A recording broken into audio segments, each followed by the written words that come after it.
You know, we give praise, glory, and honor to the Most High Yah by way of our Master and Savior, Yahushua HaMashiach. Get you John chapter 5, verse 39. This nigga here crazy. I'm talking about real live coward. You know what I'm saying? Boy, it's a lot of things, boy, I don't respect no coward. But one thing about it, boy, I don't respect a man, he get beat up. You know what I'm talking about? You know what I'm saying? I can say, I wouldn't, hey, even if you ain't swing back, hey, you stood there and took it. You might have not liked it, but you stood, but a coward. Because you know the bigger coward is somebody who talk all that gangster stuff ain't gonna do. You know what I'm saying? And boy, you's a coward. Then raise his hand to a woman, coward. Raise your hand to your mama, coward. You know what I'm saying? You's a coward, boy. You proud of that? Sit down. Yeah, you is. And you know what the word part is? You know what the word part is? You did it in front of all of them. So you know that really tell me you don't respect not now single solitary adult in their room. Not now. Couldn't have. Because it went through your pea brain that was Sunday, 7:02. I'm talking about all these adults in this room, and you thought because all us was in here, you could do that and that was going to slide, huh? You had to. John 5:39, you had to think that. Ooh, boy. I think y'all ain't got, boy, I think y'all, we don't share the same blood. Because we don't share the same blood. I'm talking about we ain't even got the, I ain't even talking about being my child. You know what I'm saying? I'm talking about uncle, cousin, and all. Because, boy, I probably jumped across that table and threw you through that wall myself. And called the police for you. You ain't even got to call them people, because I'm going to call them for you. And wait on them. With my foot on your throat. Say, you come get him. I'm ready to go. I got my bond money ready. That's real. You know what I'm saying? I can't even say that I'm disappointed in you. At this point in time, I'm not even telling you no lie. I have no respect for you whatsoever. Period. None. You know what I'm saying? Absolutely none. Zero. Zilch. It's gone. It's gone. There's absolutely nothing that you could ever say out of your mouth that could even come close to any rational reason of why you just did what you just did. None whatsoever. Ain't nothing nobody can say to me like, you know what, there's a reason why I can see why you did that. I watched my homeboy mom, and he was older than you. We teenagers, boy, and I watched my homeboy mama slap fire from him when we were riding in the car. I'm talking about, and guess what? And me and his cousin sitting there like this here. This ain't even my mama, and I'm scared to laugh because I'm like this here because she might hit me.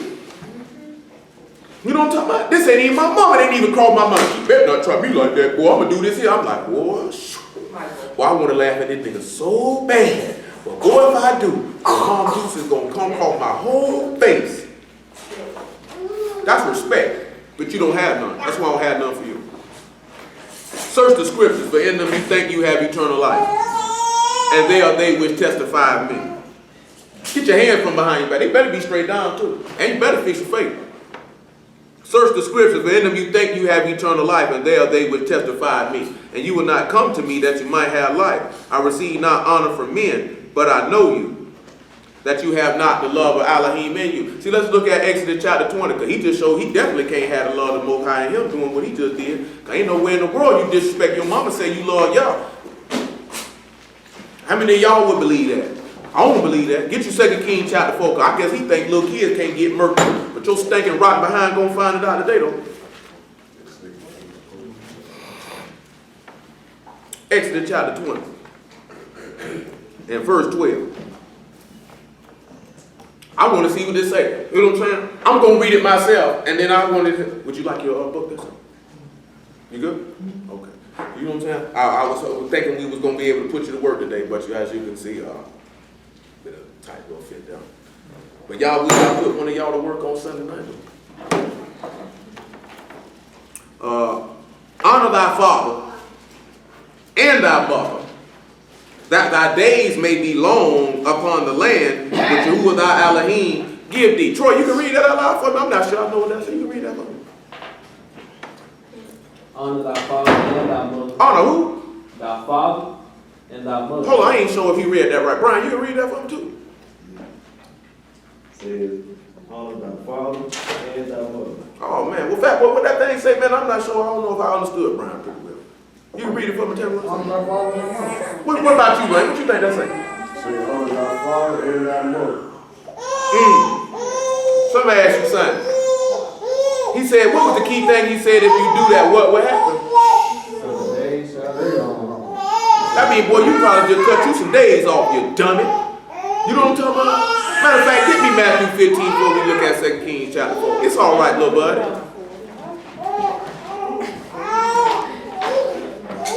Look at here, he get ready to spit in your face.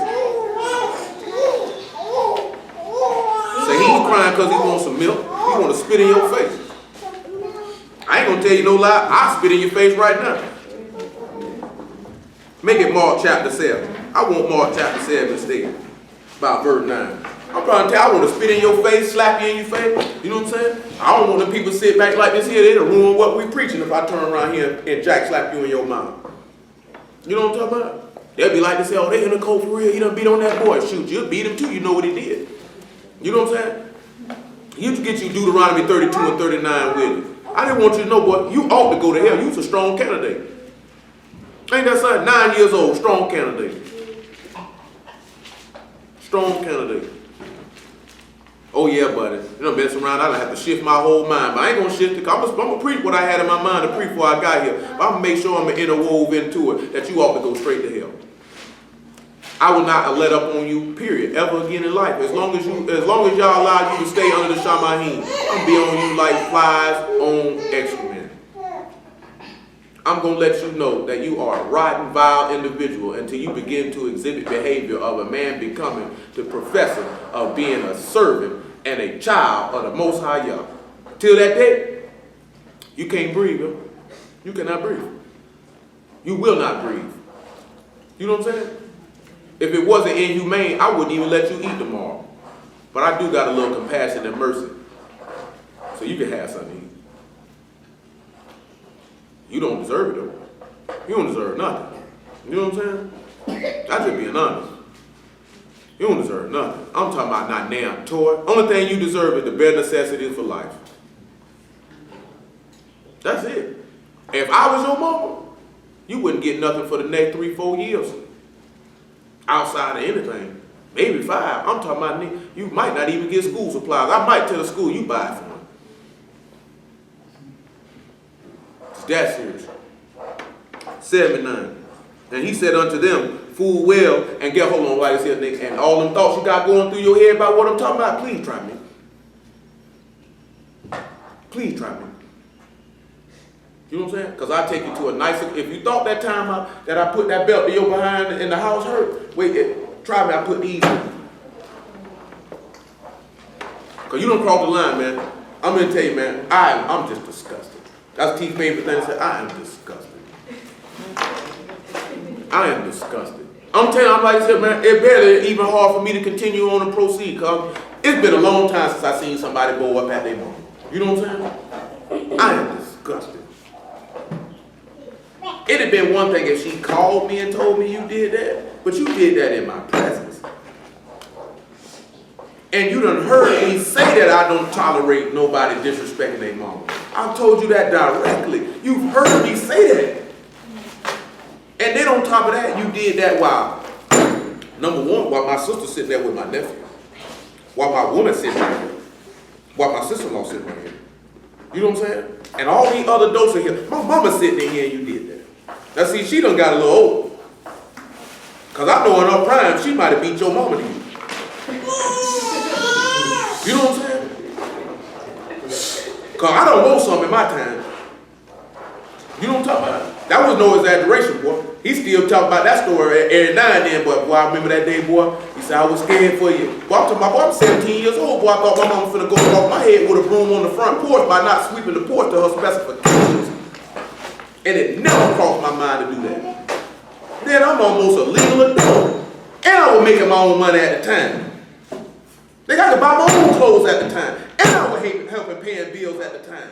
You are a bastard. You ought to be thoroughly ashamed of yourself. Not only did you do that, you set your sister on fire at a point in time, and then said you was always knew you would see your little brother behind bars.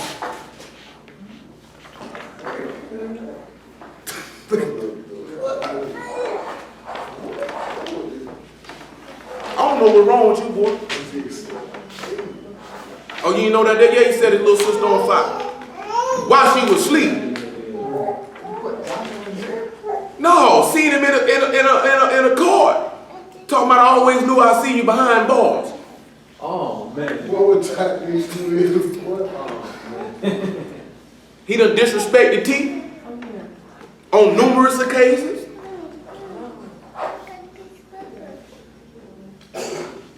And you see the whole key thing is the people that he disrespect, that women or people he think can't do nothing to him. Coward. You a coward, a young coward. I can only look at that two ways. One thing I'm not going to say because I don't believe in doing that. You know what I'm talking about? And you know what I'm talking about? All you got to sit back and look at this. Look at this here. That got to be what it is. I ain't talking about no skin color. If you follow what I'm talking about, it got to be what it is. You know them things that go through you? That's what that got to be. That's what that got to be. You know what I'm saying? Or you just was just a, I don't want to use that term. Or you just an old chump dude from the womb. Or one of the two. You know what I'm saying? One of the two. I hope it ain't in your DNA makeup. I hope it's just learned behavior. You know what I'm saying? Because I want y'all to understand something about anything here. Any learned behavior can be unlearned. You know what I'm saying? But if it's in your DNA makeup, I don't know what to tell you. I don't know what to tell you. I go for all y'all in here, no matter anything it is that y'all done or do at their present time. That's just a learned behavior. Like that was almost as wild as you telling me that this man in the congregation stand up and say, I'm sleeping with another man's wife. Like, you know what I'm saying? You in the word and you acknowledge and say, yeah, I'm not, like, how could you do that? I thought that was going to be the wildest thing I heard today. And then this. Y'all help me. It's going to be hard for me to proceed. I can't even move. I'm stuck on this hill. I'm appalled. I'm talking about, boy, I make that nigga hang on the back of the truck. You know what I'm talking about? I don't know. I like this here nigga walk home, nigga. Hope you find your way back. Nigga don't call if them white folks pick you up. I don't know that nigga. No. We gonna take him to the father home. Let him split his booty hole open when he get there. I think he like boys. He disrespect. I'm tell you something, man. Real talk, man. Just my personal opinion from what I done seen. Dudes that's cowards like that. Try to bully little girls and women. They always be all the taking it right there and push their button. Next thing you know, they name Twan. You know what I'm talking about? T-shirt and a knot. You know what I'm saying? Using crayon for makeup. Straight up. 7-9. And you don't like it, nigga? Dip. And he said unto them, full well ye reject the commandment of Elohim that you may keep your own tradition. For Moses said, honor thy father and thy mother. Whoso curse father and mother, let him die the death. Well, that's what the law say. Because, boy, you just lifted up your hand to your mama. So that means before you even did that, you had to curse your mama in your heart before you even did that. You had to. Something had to go through your mind when you had a wicked thought, because you already had a wicked thought, the intention he must do it. You know what I'm saying? So I know you had to curse your mama in your heart, boy. Boy, Yahushua say you ought to die and go to hell. 2 Kings chapter 4. He trying to play hard, nigga. Don't look crazy now. Don't look crazy now. You wasn't looking crazy a minute ago. You know the crazy part is you do all that there, and as soon as you got jack slapped and stabbed, you do all that for. If you were gonna fight, nigga, you should have went ahead and did it. Should have went ahead and did it, coward. You ain't nothing but a little coward. My apologies. That's 2 Kings chapter 2. Pick me up about verse 19. You know what I'm saying? That's like this here, man. Let me tell y'all something, man. It's a lot of type of stuff a man can do I don't respect. I don't respect men that let their woman take care of them. You know what I'm saying? Unless it's like situation, the circumstances done occurred. Like, okay, he might have just got laid off and he just unemployed for a little second. Or he had a debilitating injury. You know what I'm talking about? And he wasn't able for a period of time to do for himself, but he has a track record of doing so. You know what I'm talking about? I don't respect niggas that put their hands on women. I don't respect niggas who beat kids. You know what I'm talking about? I don't respect niggas who molest kids. I don't respect niggas who disrespect their mama. I don't respect niggas who beat their wives. You know what I'm saying? But you at the bottom of the totem pole, son. You know what I'm saying? There is literally fecal matter that's higher up the totem pole than you. Now the only question that remains to be answered is this. Right now you have disgraced yourself in a very, very, very bad fashion. You have utterly disgraced yourself before Yah and man. Now to only pick your head up when I'm talking to you. But you never disrespect me like that. Because if you want to act like a man, I'm going to treat you like one. And you look a man in the face when he's talking to you. Now, you done disgraced yourself in a very great fashion. The only question that remains to be answered is, how will you respond from this situation from going forward? Will you continue with the idiotic, retarded behavior that you have exhibited over a continual space of time? Or will you finally sit back and consider that, who else gonna put up with that junk you doing? You know what I'm saying? Somebody who don't love you, they just wouldn't have did nothing to you. You know what I'm saying? So it's obviously apparent that either you don't respect or love yourself. And therefore that's why it's hard for you to respect and love others, or you're just a coward. Just an evil, wicked, no good individual. Because I've known since the moment that I have known you, you feel like that you can do what you want, when you want. You know what I'm saying? You've done that too many times. You know what I'm saying? Obviously having things taken from you don't mean nothing to you. Obviously being beaten to a pulp means absolutely nothing to you. I mean, you were beaten in front of everybody during unleavened bread. Your little penis hanging out. Got your old wedding and all. And yet you still do the same stuff. I don't know what your problem is. But you better get it corrected and get it corrected fast before you find yourself somewhere you don't want to be. Because they got places for people like you. I promise to you, you don't want to be them. Because you's a coward. You can't fight. You know what I'm saying? Like that time that little boy spit on you. Yeah, you were angry, son, but you can't fight. You just were mad. You wasn't going to do nothing. You wasn't going to do nothing. You know how I know you wasn't going to do nothing? When that little girl bubbled up your snot box. That's how I know you ain't going to do nothing. And even the little boy you were mad at, he was smaller than you anyway. So that's the only reason why you acting like you want to do something. You ain't going to run up on somebody who are equal or larger size than you because you was a coward. I know you a coward. I just hadn't verbally expressed it. But now I shall tell you to your face you are a coward. I know I've already told you that to your face, but I will repeatedly and continually tell you that you are a coward. If everybody else wants to join in and referring to him as a coward, by all means do so. You cowards. You know what I'm saying? I'm talking about the simple fact because this is what you call a public shaming. Because you ought to be shamed. You should be shamed on the inside. And not because I'm doing this or saying this to you, because you lifted your hand to the woman who birthed you. That's why you ought to be shamed. But you know what the word part is? I can barely see it. And I can look in your face right now and tell you are not shamed. At all. You don't see nothing wrong with what you did. And you know what's the worst part about that? That's dangerous. That's dangerous. I know. I'm for certain. My spirit is just letting me know. You don't think you did nothing wrong. I know what's coursing through your mind. She shouldn't have hit me. You should have did what you were told. You wouldn't have got slapped, you dummy. I don't even know what you did. I just seen the slap. The next thing I know, you about to go through the wall. I lift weights. I probably been able to put you through. 2 Kings chapter 2 and verse 7. What you doing, little mother? Well, you better get that girl up for me. So I don't want no bigot.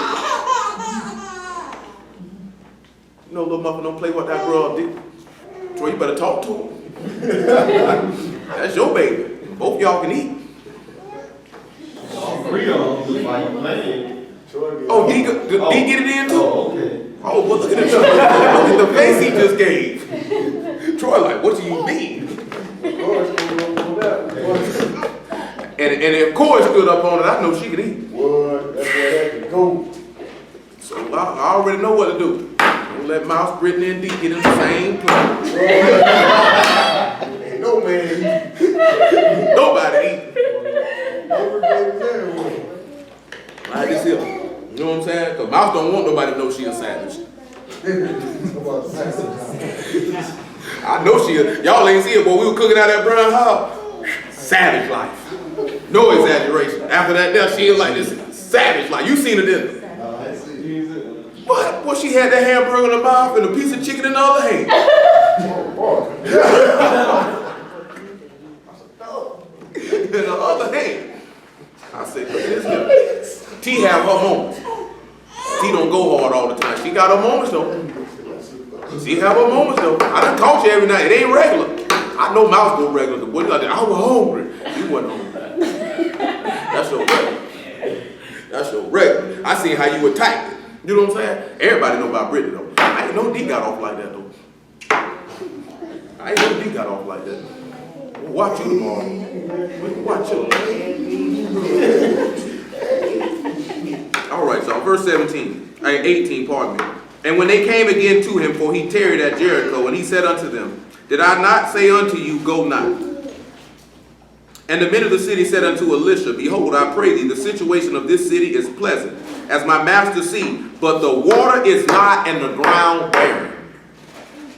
I want y'all to think about that before we proceed to show him why he ought to be killed. And he went forth unto the spring of the waters, and cast the salt in there, and said, Thus saith Yahuwah, I have healed these waters.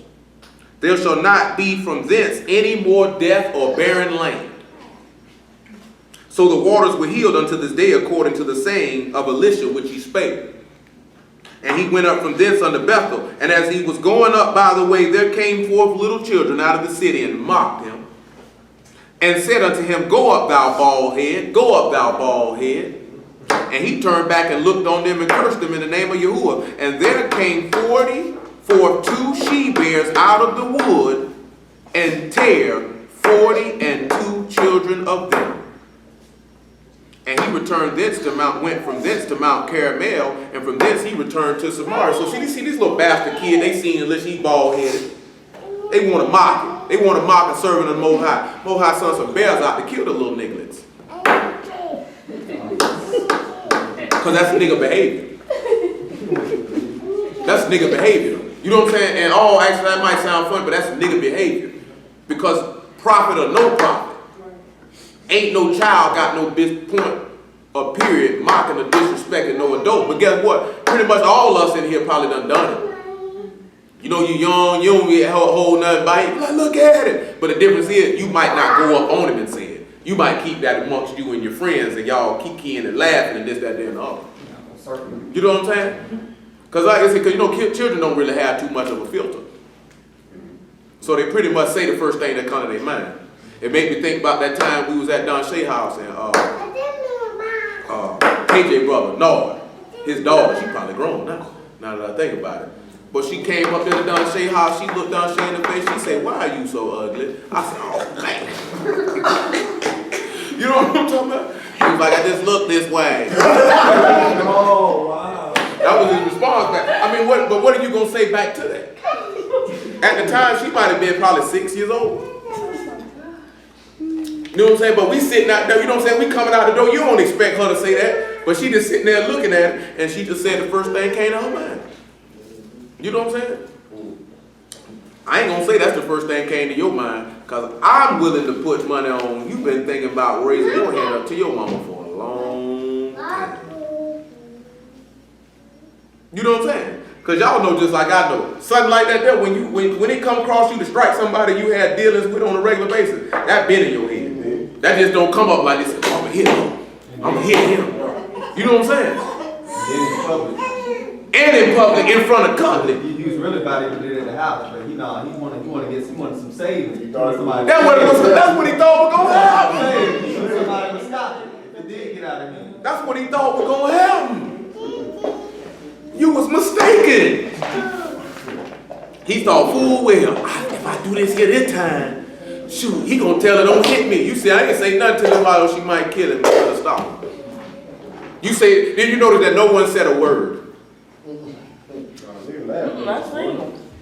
Oh, I didn't see him. But hey, I didn't say you were lying. What reason would you have to lie? Her reaction time was too fast to be like he ain't do nothing. You know what I'm saying? The reaction was too fast. Because you went from the slap to, oh, you go boom. It was too fast. That's it. See, I know I've been living a while. That's how I know you did something you ain't got no business. Because that mama reaction is real fast. Leave it alone, Kingston. Something dangerous. Come Come on, Kingston. Come over here, boy. Come on. Oh, you going to go use the pot? Look at what he said here in verse 19, though. He said, bring me a new cruse and put salt therein. Y'all know what a cruse is? Y'all know what a cruse is? Whole water. Holds water. Basically a pitcher. Sister, for lack of a better term. He say, get that and put some salt in it. Why is it important that he say, get this cistern full of water and put some salt in it? Huh? Now, let's look at something. You just, exactly. Let's look at Luke chapter 14, if I'm not mistaken. You hold that 2 Kings chapter 2.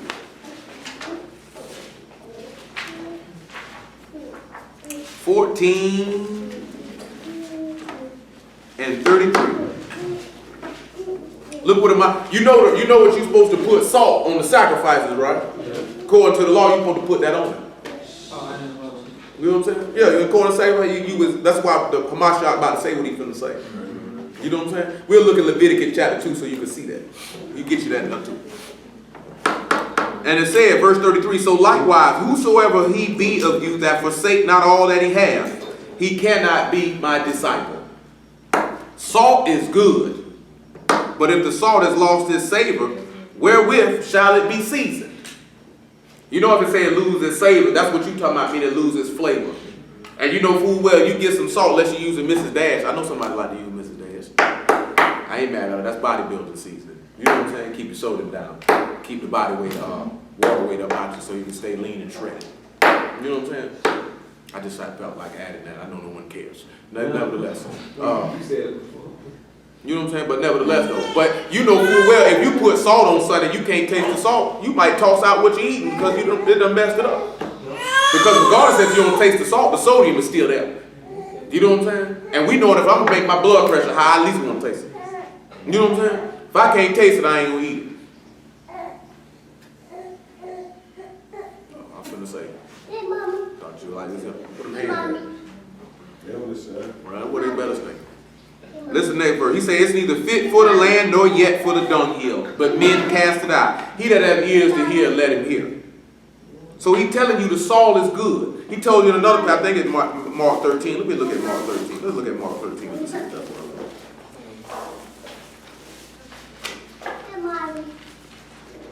my bad. That's Mark 9. Mark chapter 9 and verse 49. And then we'll go swing and look at Leviticus chapter 2. Make sure Leviticus 2 what I want when it comes to that. Where we can get straight to what we're looking for. I also want to talk about what you called me by earlier. And I already had something in my mind I wanted to talk about. But because we have a coward niglet in here, just got me all messed up. You know what I'm saying? So y'all forgive me. Because you know what I'm saying? Because a part of me wants to whoop him right here on the spot. And then, one side down. oh, don't worry about it. He said, don't do it, blood bath. I gotta do it. I gotta do it. You know what I'm saying? You gotta do it. I'm telling you, and it is crazy to me too because I have said that numerous times in here. Numerous times in here. Don't play that down, man. You do not disrespect your mama. You know what I'm saying? I knew dudes whose mamas was base heads and they ain't disrespect their mama. You know what I'm saying? Shoot, boy. I tell you like this here, man. Boy, I'm talking about Miss Connie ain't play no games, boy. I'm talking about drop them hammers on my homeboy. All of she had a whole gang of sons. You know what I'm talking about? They were all in the street doing all manner of stuff. And I ain't never see them boys disrespect Miss Connie. Never.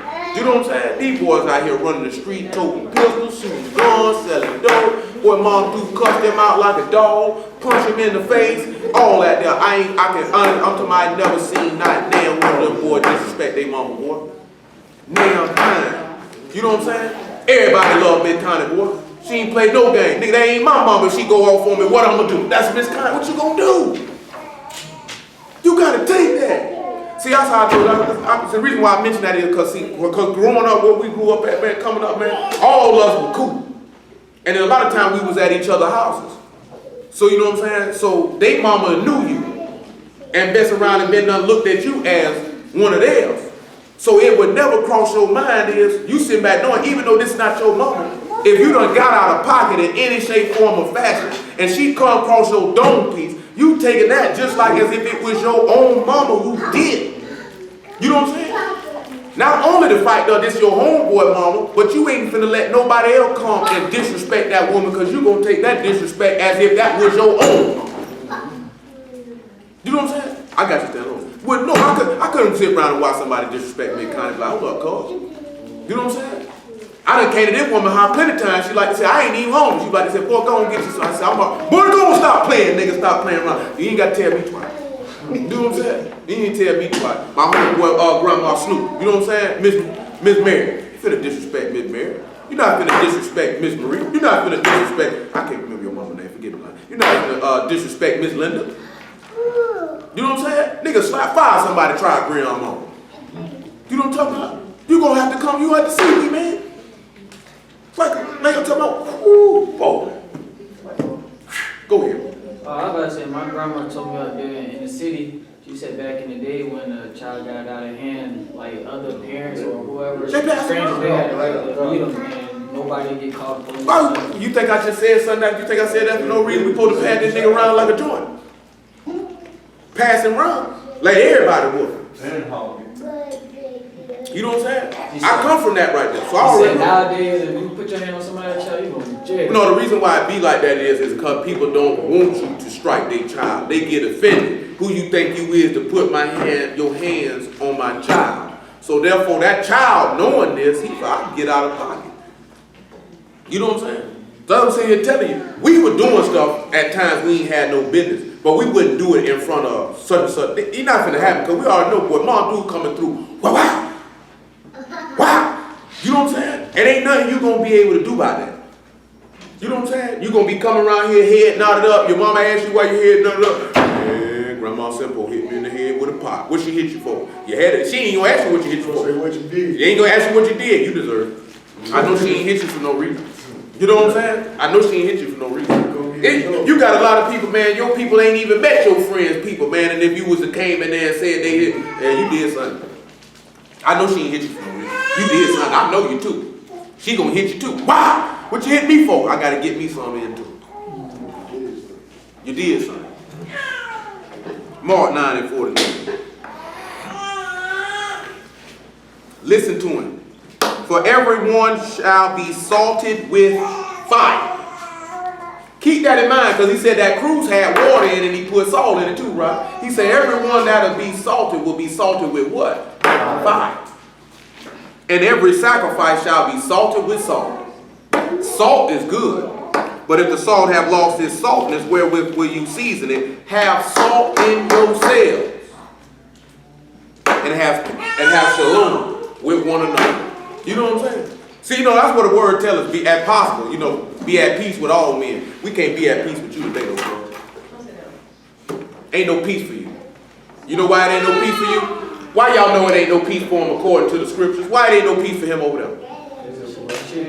Huh?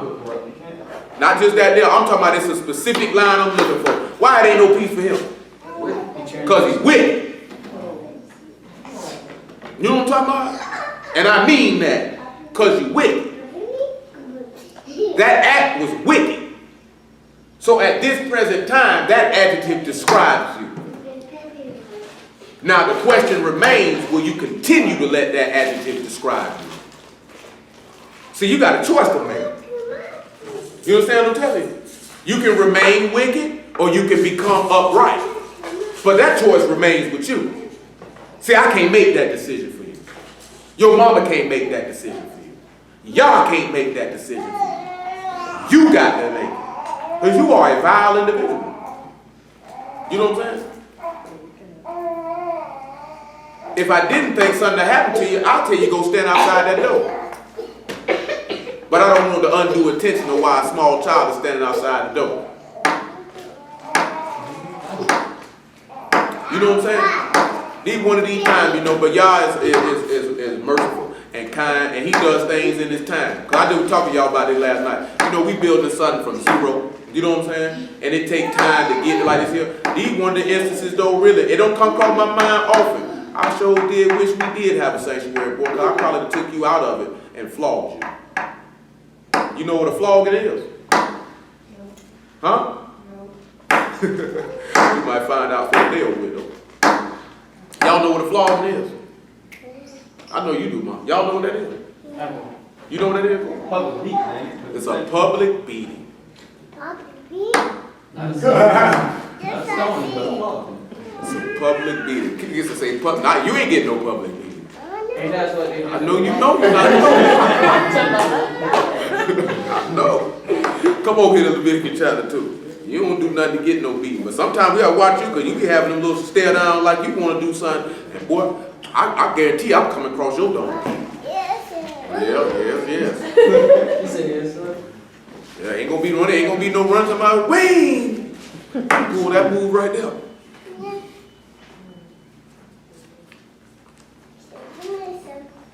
Let's see here, man. I'm in Deuteronomy. My apologies. I'm in Deuteronomy. Leviticus chapter 2, man. Let me make sure this is what I want, so we can get straight on to it. Matter of fact, let me see if Leviticus 1 that we want. Let's look at about verse 6.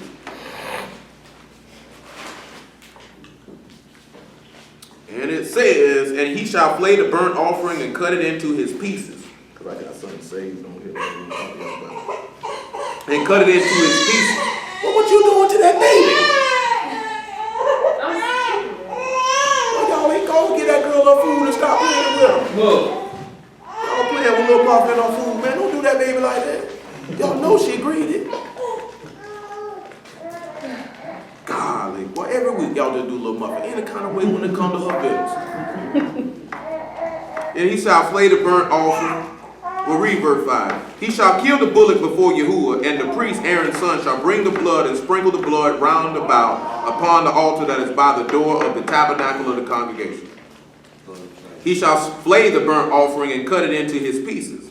And the sons of Aaron the priest shall put fire upon the altar and lay the wood in order upon the fire. What did he say he'll do with that wood? Where he put it at? On the fire. And put it on the altar. And remember now, what was Mashiach crucified on? On some wood. And ain't he the altar too? He say, but his inwards and his legs shall he wash in water, and the priest shall burn on all the altar to be a burnt offering, to be a burnt sacrifice, an offering made by fire of sweet savor unto Yahuwah. Yeah, I did have it right the first time. Hold what you got to get Ephesians chapter 5 real fast. You see how he said this is sweet? Because I'm going to tell y'all something. Y'all know this here. It's not always great, but you know salt give off a particular aroma when you cook it in food. If you put the right amount off, it smells delightful. Yeah, it's crazy. You know what I'm saying? Ephesians 5 and 1. Look, mine!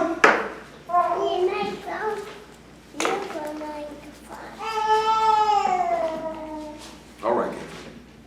Be ye therefore followers of the Most High as dear children, and walk in love, as a Mashiach also loved us. That's what we have to realize, because he said every sacrifice is made with fire and is salted. You know what I'm saying? We know a Mashiach was a burnt offering. You know what I'm saying? Since we know that he is a burnt offering and he loved us enough to lay his life down for us, we ought to love him. You know what I'm saying? To a certain extent, we kind of reference this on atonement about consistently and habitually doing the things over and over again that's required to get you where you need to go. That's why I gave you the analogy as forth is like when you lifting weights. You know what I'm saying? The muscle is not built in the gym. You know, the muscle is built upon your leaving the gym. You know what I'm saying? And the things that you did, the information that you had to cause your body to recover and grow. You know what I'm saying? Our spirits are not built in this gym. You know what I'm saying? Or on no conference call, or no matter where we would be located at. It's built on, it's basically, you done came in here today for the specific purpose of what? Let me lift these weights, let me tear down these muscle fibers, and then you take on the word that you heard and you take it in, and that's your proteins and your dietary fat and your dietary fiber and your carbohydrates that allows the testosterone release and the growth hormone release that allows the muscle to be repaired, that you come back bigger and stronger for your next training session. You know what I'm saying? The only way you able to get lean and put on muscle is a continuous applied effort. Just like they said, they want to mess with me talking about I look like I was smoking crack. I had a little bit of muscle up under that shirt. I had a little bit of muscle up under that. It wasn't a lot now. I had been training like 6 months then. You know what I'm saying? But I had only been lifting weights for about a month and a half. You know what I'm saying? But for me to be able to put on 30 pounds in 3 years, do you know how consistent and disciplined y'all do not realize how hard that is. It sounds easy because most of the time you hear somebody putting on 30 pounds, it's usually fat. And you can put on 30 pounds of fat like that. You know what I'm saying? You can do it and not even look up and be like, boy, I done got big. You know what I'm saying? But when it comes down to, yeah, we know. But when it comes down to putting on some muscle, boy, that's not easy, boy. You know how we done had that conversation? You look at Rock and how people are like, oh, he was on steroids, but that was a gradual over time that you seen The Rock get to where he is right now. He didn't get big like that. You just didn't look up and all of a sudden he was huge like he was in that last Fast and Furious movie. Or this, that, and that. Matter of fact, out of his own mouth, he said it started with G.I. Joe. He said that's what led the process of him getting to where he is now. And this was already a big dude. You know what I'm saying? And he still put on 10, 15 pounds of muscle. But it took him 3 years to do it. You know what I'm saying? I went from 170 pounds to 200 pounds in 36 years. You know what I'm saying? That's not an easy feat. Where did it come from? Consistent effort. Day in, day out. Day in, day out. No, I'm going to eat this here today and then I'm going to go lift tomorrow and that'll make up for it. You know what I'm saying? As much as I like these coffee cakes, as much as I like these Debbie snacks, and I like this and I like that, I can't eat it. You know what I'm saying? As much as I like this here, I can't eat it. The only time that I would eat more is if I was bulking up, trying to like specifically like we're trying to gain some weight to the sacrifice of putting on body fat. You know what I'm saying? I'll put on a little body fat because we're trying to get bigger a little faster. So instead of 1 plate, I might eat 3. You know what I'm saying? But you have to look at it like that. Because I told you, man, training have parallel. I tell you like this here, he done lost a lot of weight, put on a lot of muscle in a real short period of time. He don't think it. You know what I'm saying? But he had. He just been following what I've been doing. But you know I ain't able to do it because I'm a bum. Just like I was telling Dwight the other day. It be times, you don't want to go to the gym, but you go anyway. You know what I'm saying? I'm tired. For whatever reason you're tired for. It ain't just got to be where you just might not feel like going. You know what I'm saying? But I got to go though. You know what I'm saying? I got to go though. Anything y'all can get into that will require you to execute some manner of discipline and you can do it consistently, you should be able to take it and relay it to your spiritual salvation. You know what I'm saying? Because this is the same thing. If you don't do it consistently and are dedicated to it and disciplined to it, there's no way that you will achieve the result that you seek to obtain. You know what I'm saying? See, he's not going to obtain the result. See, he's one of them niggas just like to sing songs and talk about stuff and rehearse stuff back. But he's just a nigga that hard. You know what I'm saying? Yeah, I mean, I ain't done with you. Oh, you thought you had done slid under the crack, huh? Periodically, we will make mention of you.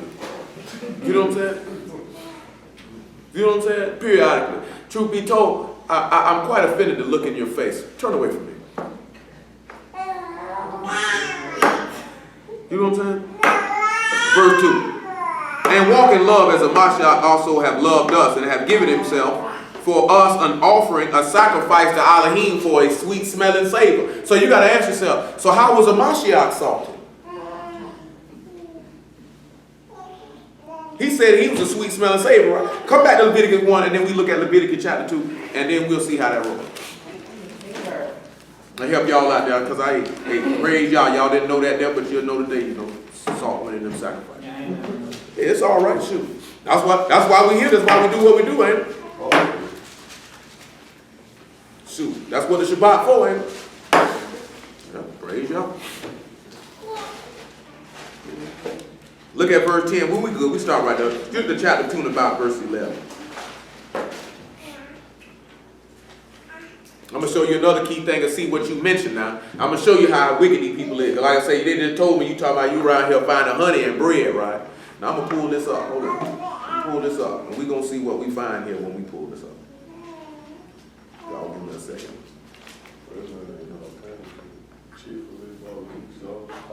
Well, I'm going to tell you something. In barbecue sauce, it's always honey in barbecue sauce. You know what I'm saying? That's one of the key components of barbecue sauce is honey. You know what I mean? Yeah, he almost ordered some the other day. What? He sit here telling the boy, you can't get that there. He said to my honey mustard. Honey mustard. I said, boy, you can't get that, boy. Better put that honey mustard down. Yeah, put that honey mustard down. But yeah, I had put honey and cereal left. But why you even still had it in the house? I threw it in the garbage. So you dumpster dive. I'm just messing with you, man. You open that door, man. I mean, come on, man. I had to switch cereals too. That protein cereal you put them on, that got. Yeah, and I was only getting that because it had pumpkin seeds in it. It was a protein cereal? Yeah, honey nuts and seeds. It had pumpkin seeds in it and flax seeds in it too. Just get you some granola, a pumpkin seed, a black seed, a sugar. All that stuff, like I said, anybody got time to be buying all that stuff, man? He had to throw that meringue in there. He liked his old boo-boo water. Yeah, advertising. I know you're advertising, but this ain't the time to be advertising, sir. This is a Shabbat, sir. No advertising. No advertising. 2 and 10, though. 2 and 11, my apologies. They don't want to act like he want to do what it do. Okay. And it says, no meat offering which you shall bring unto Yahuwah shall be made with leaven. For you shall burn no leaven, nor any honey, and any offering of Yahuwah made by fire. But see, I'm going to sit back and read. I'm going to read it to you. The word there is dibash, or dibash is the word that would be there. And it actually means an unused root meaning to be gummy. You know what I'm saying? Now, do you know that, truth be told, honey is not gummy? But you know what is gummy? What particular substance that you know that our ancestors would use? Which you can look at that you be like, that's gummy. Some of y'all eat it all the time. I know I do. It's made on a classic sandwich. Peanut butter? And jelly. Oh, jelly. You know what I'm saying? Jam and jelly, when you look at it, isn't it not gummy? Doesn't it? If we was to get a bag of gummies that Kingston and Little Mike and all the twins and all them love. You know what I'm saying? And you was to put it in the bag and put some jelly next to it, the consistency is almost the same. The only difference between the gummy and the jelly is a little bit more liquid. You know what I'm saying? But they're exactly the same. That goes back to when I was telling y'all about that. Remember I told you about that. They said one of the translations for honey was it was dried up grape juice. You know what I'm saying? So he's sitting back telling you you can't put no grapes or no leaven. Get you 1 Corinthians 5 and say, or no leaven with it. That means any meat offering.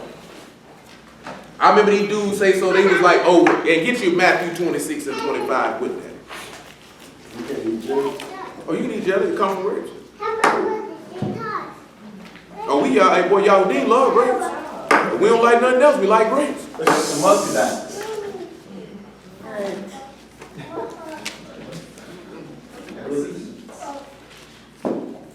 We love some grapes now.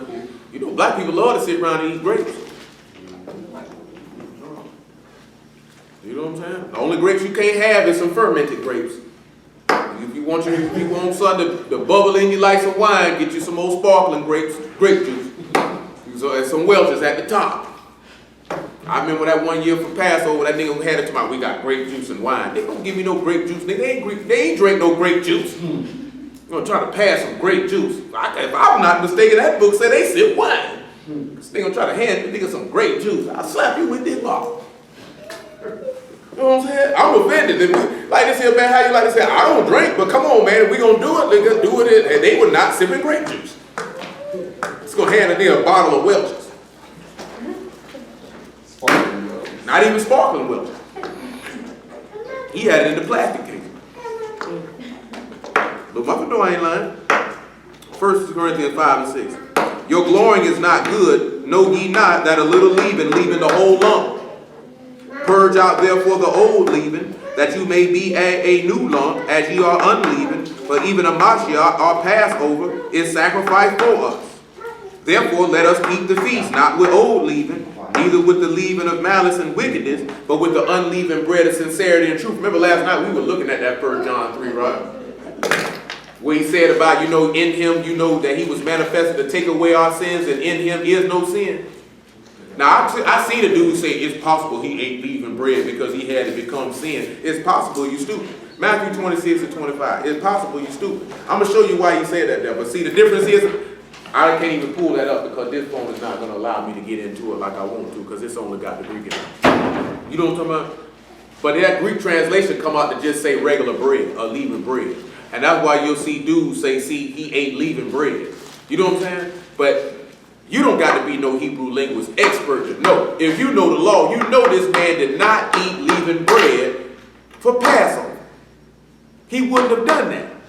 You know what I'm saying? That's one of them instances, because every time I ran across somebody who says, see, the word translated, then translate the bread. I guess we'll look at it so you can hear it for yourself. So let's get Matthew 26 and 25. Any of y'all ever heard anybody tell you that? Y'all ain't not, I'm telling you, dude from Buffalo told me that. They push that, they teach that, they believe that. Matthew 26 and 25.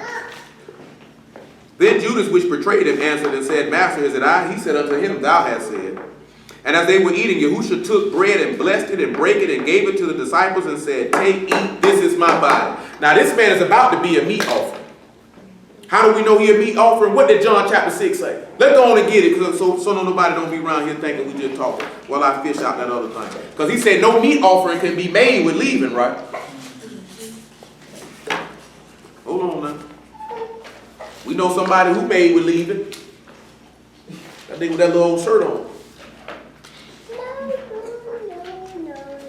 So laugh at him. He need to be laughed at and punched in the face. For living. You know what I'm saying? I just like this here, man. What stuff people do. Stuff people do. 6 and 54. Whoso eat my flesh, he said that's my body, right? So that would be his flesh, right? And drink my blood, have eternal life, and I will raise him up at the last day. I'm sorry. Whoso eat my flesh and drink my blood, have eternal life, I will raise him up at the last day. My flesh is meat indeed, and my blood is drinking, and my blood is drink indeed. He that eat my flesh and drink my blood dwell in me, and I in him. As the living Father hath sent me, and I live by the Father, so he that eat me, he shall live by me. So now he just said that this man this is what it says, right? It says that it's food composed of flour mixed with water and baked. The Israelites made it in the form of an oblong or round cake as thick as one's thumb, and as large as a plate or a platter, hence it was not cut to be broken. Loaves were consecrated to Yahuwah, or bread used at the love feast and at Yahuwah's table. So if we go back and look at it said the bread used at Yahuwah's table, right? And then it says food of any kind. So you know how we're going to have to go sit back and look at it, let's see what the food is at his table, right? We're going to have to sit back and we're going to look at that. You remember we looked at that in the past. Who remembers off the top of their head what's the food that's on this table? Or the bread that's on this table? Who remembers that off the top of their head? You know what I'm saying? And what kind of bread is it? So even still, sometimes we can sit back and we can look at, just like I was telling you earlier, and y'all will, we get to it. When you were telling me what the dude say the stars was, I didn't know what the Hebrew word was, what the definition of it was, but I know from the law and the prophets what those stars are and what they signify. You know what I'm saying? These dudes don't even be knowing the word. You know what I'm talking about?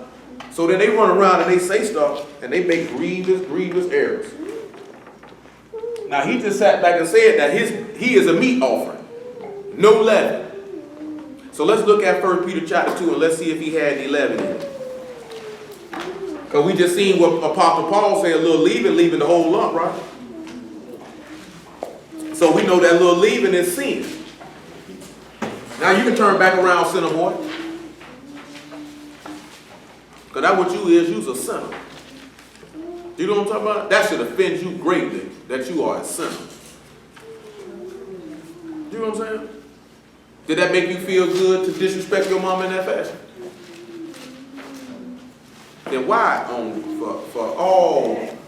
why would you do that? Why was that a good idea in that pea-sized brain of yours? Huh? What made you think that was a good idea? Now you ain't got nothing to say. Pure cow. 1 Peter 2 and 21. One thing about it, well, if I did something wrong, I go ahead and tell you, yeah, that's why I did it. It might sound stupid to you, but it sounds right to me. You know what I'm saying? That's one thing about it as a man, if you're going to do something stupid, go ahead and stand behind your stupidity and why you did it. You too cowardly, you ain't even man enough to stand behind your stupidity. Think somebody's supposed to feel sorry for you. But you better get that feminine stuff up out of you, man. One thing for certain, two things for sure, man. A man don't feel sorry for no dummy. Any of y'all feel sorry for him? Not at all. You feel sorry for him, Sherelle? You bet not. You feel sorry for him, Kingston? Huh? Come on, Kingston, come on. He say, for he been hereunto were ye called, because of Mashiach also suffered for us, leaving us an example that we should follow his steps. He said we should follow his steps. 1 Peter 2 and 21. You all right? You sleeping? You want to go lay down? Go lay down. Uh-oh. He said, who did no sin, neither was guile found in his mouth. Who, when he was reviled not again. When he suffered, he threatened not, but committed himself to him that judged righteously.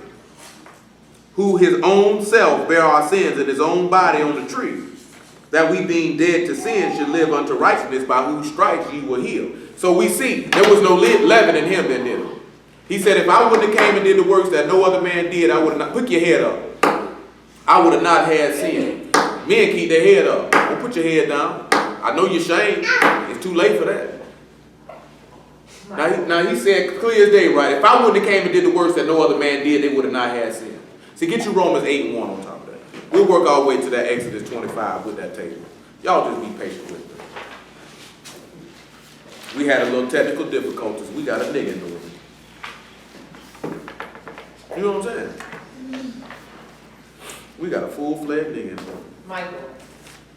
Uh-oh. You're going to be the next one to get slapped in the mouth. I seen her do it too. See, but Lee be messing me up. You don't even see her coming. Her be compact too. Wow. All you just look at me hollering. She caught back on you though. Bah! That's why I went to doing like this. I said, oh boy, she done slapped me. And next thing I know, she done jacked me. And next thing I know, he on his back. All you do is like this here. Ring the bell. Ring the bell. Ring the bell. Romans 8 and 1. Therefore, there is therefore now no condemnation to them which are in Yahushua HaMashiach, who walk not after the flesh, but after the Spirit. For the law of the Spirit and life in Yahushua HaMashiach have made me free from the law of sin and death. For what the law could not do, in that it was weak through the flesh, Elohim sending his own Son in the likeness of sinful flesh, and for sin condemned sin in the flesh, that the righteousness of the law might be fulfilled in us who walk not after the flesh, but after the Spirit. It's the key thing. If the meat offering is being made without leaven or any honey, but it's also being salted, it's the same thing what you're talking about. I sent this meat offering to be able to condemn it in the flesh, even though it's made in the likeness of sinful flesh. You know what I'm saying? Ain't got no leaven in it. We had to sit back and look at it. He said every sacrifice is sacrificed with what? Salted with what? Fire. You know what I'm talking about? Which means what we were talking about basically on atonement, on Yom Kippur, which is what? Affliction. There's a piece of that I want to get to. And y'all maybe we'll get to it throughout the week. To show you that supplication he made in John 17 when he said, this is a day that I've chosen for a man to afflict his soul, that his voice may be heard on high. And you don't realize that he was afflicting his soul at that time, and he would make a supplication, and y'all heard him for it. And he granted his request. You know what I'm saying? See, a lot of times we make requests unto the Most High, not realizing I got to salt you with this fire. You know what I'm saying? Because I got to make sure you're right. You know what I'm saying? See, we're going to set fire to him. Who wants to join me? Jim Dandy said he wants some too. That's it. Oh, well, we're going to make sure. We're going to do them just like we did in the last time. Just like we did in the last time. I hope you got that good belt you had too. He got it on dick. And I'm just letting y'all know what the law say. Can't go past 40. Can't go past 40. Can't go past 40? Can't go past 40. 40 is individually? Individually. Or collective whole? Really, it's a collective whole. Okay. All right. You know what I'm saying? We can't really. I ain't gonna sit here and well, we can't do it because that's actually not 40. Then he actually would be violent outside if all of us hit him at least 40 times. That'd be almost 360 lashes. You know what I'm saying? So just make yours count when you come on through. Because I'm going to make mine count. You know what I'm saying? Adjust the weights accordingly. That's success. You know what I'm saying? I'm going to make mine count. You know what I'm saying? Like this here, boy. Now what his mama do to him when she get him home, that's her own business. I don't want to hear about it. Hear no evil, see no evil, speak, I don't know nothing. Yeah, I know it's on tape. Yeah, he ought to be beat. You don't like it? Call AAA. I don't care who you call. That nigga needs it. Call somebody come pick him up. Call AAA, DCF. You know what I'm talking about? Domino's, the garbage people. Call somebody come get him. You know what I'm talking about? Set that nigga right outside with the recycle bin. You know what I'm talking about? Somebody come get this nigga's a bastard. Woo! Come on back to Leviticus chapter. Let me leave this boy alone. That's actually gonna happen. Oh, I'm riding like a Bronco bull.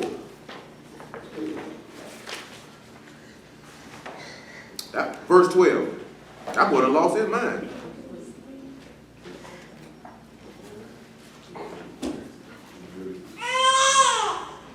Go on, tell him, little mother. Leviticus 2:12 or 1:12? 2:12. Tell him, little mother. He said, as for the oblation of the first fruits, you shall offer them unto Yahuwah, but they shall not be burnt on the altar for a sweet savor. Listen to what he said. And every oblation of thy meat offering shalt thou season with salt. Neither shalt thou suffer the salt of the covenant of thy Elohim to be lacking from thy meat offering. With all thine offerings thou shalt offer salt. And if thou offer meat offering of thy first fruits unto Yahuwah, thou shalt offer the meat offering of thy first fruit green ears of corn dried by the fire, even corn beaten out of full ears. And thou shalt put oil upon it and lay frankincense thereon. It is a meat offering. And the priest shall burn the memorial of it, part of the beaten corn thereof, and part of the oil thereof, with all the frankincense thereof. It is an offering of fire made unto Yahuwah. Again, we're going to look at this plate in a minute. What's the key thing that that stood out in verses 13 and 14 to y'all? First fruits. First fruits. Anybody else, something else stood out to y'all? The green ears of corn dried by the fire. Green ears of corn dried by the fire. What else is supposed to happen to this green ear of corn? It's to be beat. Listen what it say now. Listen what he told you. He said, take this here. He said, even corn beaten out of full ears. Also, he said with that salt, he said, you shall not, listen what he said, you shall not suffer, neither shalt thou suffer the salt of the covenant of thy Elohim to be lacking from thy meat offering. That means you got to put that with that. So now we got to go back to Amasha. If he is a meat offering, how was he salted? This still going back to that cruse that's holding that water that got salt in it. How was it salted? How was he salted? You got an idea, Coach? I understand it. You got something? What about you, Troy? What you think? How you think Hamashiach was salted? Oh, because when I look at that salt, it's like an everlasting covenant. So when he remade the covenant, he made it into an everlasting covenant. Because you remember what he just said, that meat offering, he said every meat offering got to have salt with it, right? And he said you better not lack to put that salt of the covenant. So come on back to Matthew 26. Had that happened before he died, right? Of course. So it's when he was beat. Of course. I think I wanted to say it, but I was like. Because y'all already know he was beaten. I actually said it, but I said it. And you know what another word for corn is? How was the manna described? Like corn. You know what I'm saying? That's how it's described. You know what I'm talking about? And he is like corn. Because Hamashiach say, I'm the manna that come down from the Shamayim. They describe it as little wafers of honey. You know what I'm talking about? Then you already know if it's described as little wafers of honey, you know that wasn't bee honey, not coming from on high. He ain't finna give no unclean stuff. You know what I'm saying? But this is how these people try and size though. We even forget about that the book say that the manna tasted like honey. You know what I'm talking about? So you know so the Most High gonna send you honey? You know what I'm saying? These people crazy. Pick your chin up, little nigga. Matter of fact, get in push-up position. Stay there until I say get up. Matter of fact, make it a plank. You know what a plank is? That means show them what a plank is, like. Show them what that is. Make sure your butt's down, abs braced. Hold it, tighten up, stay there. Yeah, tight. Abs tight and your butt down. Breathe in through your nose, not through I don't care how they breathe.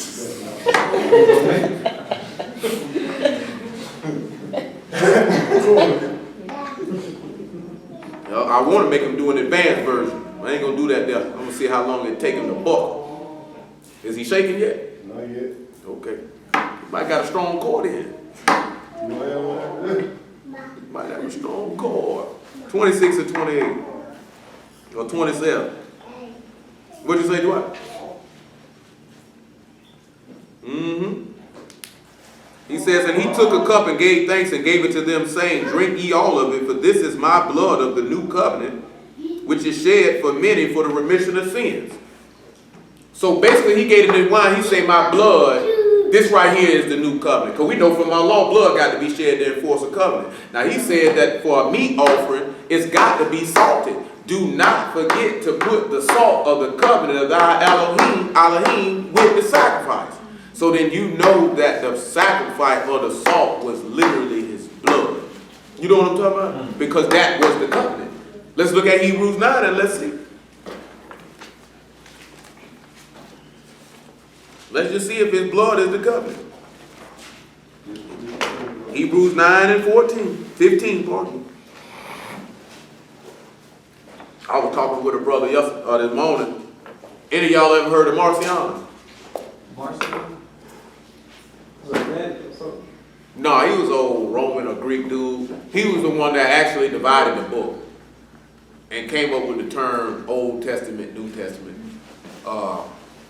He the one that came up with the teaching that the God of the Old Testament is evil, mean, and cruel, and the God of the New Testament is nice and loving, caring, and won't kill you. You know what I'm saying? We'll do a full more detailed report on him sooner rather than later. You know what I'm saying? But he the reason why you got to divide in your book. You know what I'm saying? He came up with that. Because y'all already know, we never used no word testament, period. You know what I'm saying? But just mention that because we're looking at that right now because I'm about to, I'm not going to, we're about to read it though. And for this cause, he is the mediator of the new covenant, that by means of death, for the redemption of the transgressions that were under the first covenant, they which are called might receive the promise of eternal inheritance. For where a testament is, there must also necessity be death of the testator. For a testament is not of force after men are dead, otherwise it is of no strength at all while the testator lived. Whereupon neither the first testament was dedicated without blood. For when Moses had spoken every precept to all the people, according to the law, he took the blood of the calves and of the goats with water and scarlet wool and hyssop and sprinkled both the book and all the people, saying, this is the blood of the testament which Elohim have adjoined unto you. Which is basically what you just seen him do just now when he gave him that cup. Now you remember before he got up on that tree, he was beaten pretty bad. You know what I'm saying? Remember, he is a meat offering. So you know these people slapped him, they stoned him, they plucked his beard out. You don't think this man had a whole cavalcade of blood on him before he even got up there? So therefore he was salted. You know he didn't have no sin in it. You know what I'm talking about? So now let's go back to 2 Kings chapter 2. But hold on, let's get to Exodus 25 with that, establish that before we move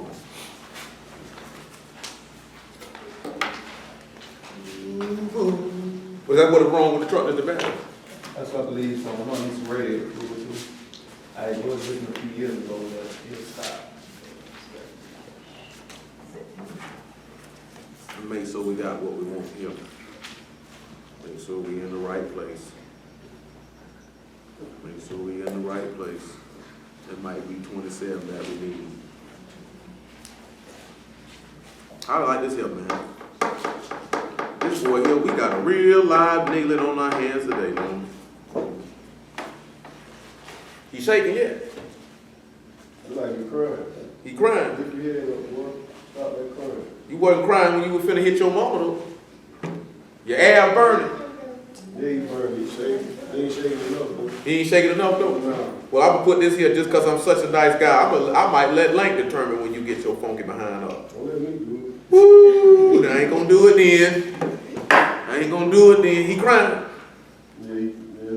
He fake crying. He trying to look up and show it to you. You need a few more minutes. Oh, you ain't around here. Them crocodile tears. I would do All right, man. Tell that nigga get up and do some jumping jacks. it. Purpose. Man. Tighten up. I need 30 of them. And when you get finished with them 30, you can drop right back down to give me another plank.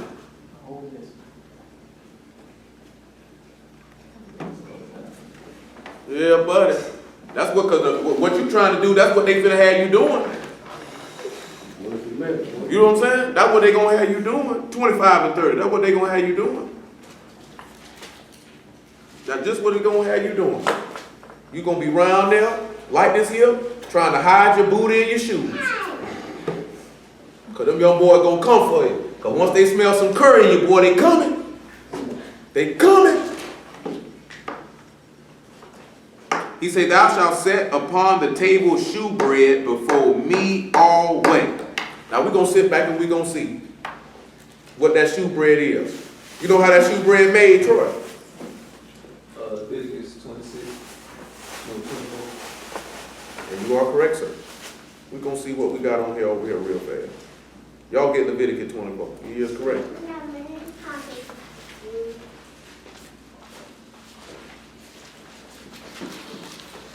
Now stand up and look ugly again. And it is described as being bread corn. Again, coming right back to that corn. You know what I'm saying? Because that corn is imperative. Because again, you go look at Leviticus 16, that's how, Exodus 16. That is how that 24, Leviticus 24. We just looked at Leviticus 24 not too long ago. That's how the manna is described as corn. I knew he was sleeping how he was looking at me. Verse 1. Remember, we done dealt with this before. I'm going to see who remembers when we go to reading. And Yahuwah spake unto Moses, saying, Command the children of Yasharah that they bring unto thee pure oil olive, beaten for the light, to cause the lamp to burn continually. Any of y'all remember that? We dealt with that before. You remember that? Without the veil of the testimony in the tabernacle of the congregation shall Aaron order it from evening unto morning before Yahuwah continually. It shall be a statute forever in your generations. He shall order the lamps upon the pure candlestick before Yahuwah continually. Thou shalt take fine flour, and look how many cakes he tell him to bake. And bake 12 cakes. Thereof, 2 deals, and one shall be in one cake. Thou shalt put them in 2 rows, 6 on a row, upon the pure table before Yahuwah. And thou shalt put frankincense upon each row, that they may be on the bread for a memorial, even an offering made by fire unto Yahuwah. So if it's these 212 on the table and they got frankincense and an offering made by fire, because frankincense are oil, right? So how would this would have happened to the apostles then? How this would have happened? Think real hard. Oil and fire. Fire. And how did it describe that spirit came on? What did it say it was like? Like a rushing wind. That, but it also say cloven tongues of fire. See, come on back to Matthew chapter 3. Look what John the Baptist spoke out of his mouth. Look what he told you Mashiach was coming to do in verse 11. Just look what he said. That's all we want in verse 11.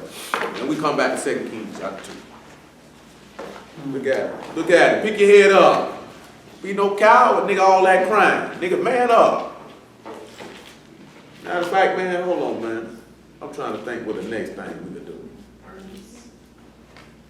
You know what I'm saying? I just see some burpees. The wall says, what? Squat. Some of that drum line. Yeah, I need you to do some wall squats, sir. I need them to be below parallel. Yep. Tighten up. You know what a wall squat is. I'll show you. Just get below parallel. A little lower. Lower than that. Lower. Lower. Lower. Lower. There you go. And hold it. And if you fall, I'm going to punch you in your face.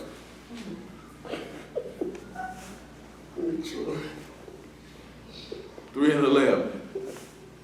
Better hold it. You know what I'm saying? Matter of fact, too, man, before we proceed, boy, I want you to, from here on out, you address every adult male as sir and every adult male, female as man. I don't never, ever, ever, ever, ever want to hear you call any adult by their first name. If I catch you doing it, you getting slapped on sight.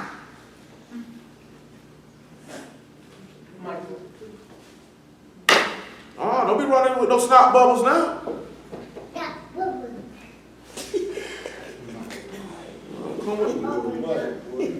I hear you.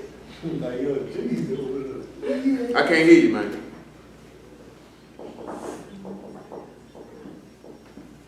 Yeah, and come get this C4, because when he get finished with that, I need him to hold that. Not yet, not yet. Not yet. I really want him to fall at the fear that he think he's going to be punched, because he's not going to be striked. Ain't it though? That way? That's that. Wait! 3 and 11. I indeed baptize you with water unto repentance, but he that come after me is mightier than I. Hey, boy, stand on it, boy. You all right? Nobody don't believe you, nigga. That was a little girl over there. You know what I'm saying? Where was all that when you were lifting your hand up to your mama, though? Where was all that at then? You got to get below parallel. Straighten the legs up, boy. Get back in the right position. Right, because I can't see you, so they got to be my eyes and my ears. I told you I'd make it light middle. Matter of fact, man, you might need to bring him over there so we can put him to work in the backyard on tomorrow. I said, somebody got a shovel. We got one! Rakes and weed eaters and all! And I'll make that nigga do all the work while I sip lemonade. With some lime. I'm serious about that. That nigga finna clean the whole backyard tomorrow. Your backyard needs some work too. That nigga got spared. That nigga got spared. But guess what? Theirs did. Now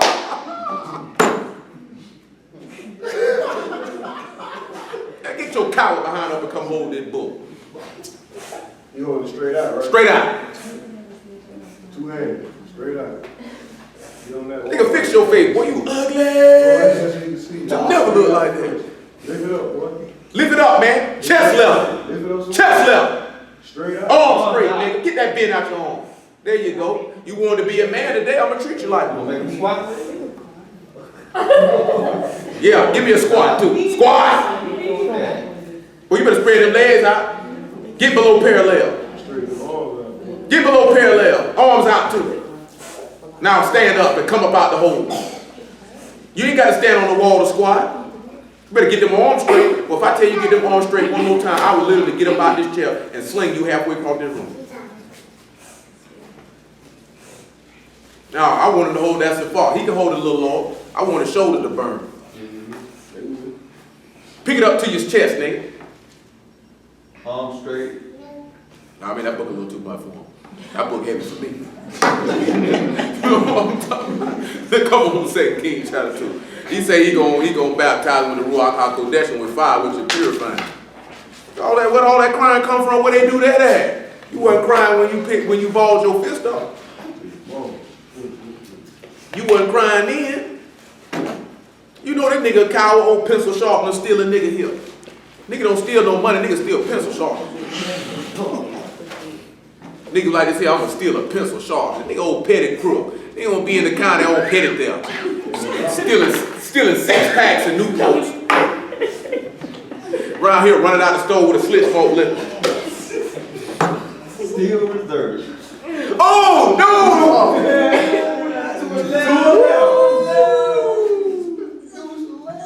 No, you know that nigga finna steal, so he give him a little book. That's too much for him. His shoulder about that. You better not drop it on the floor either.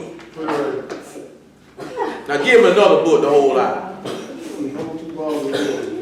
That 2 bottles of water ain't gonna do it.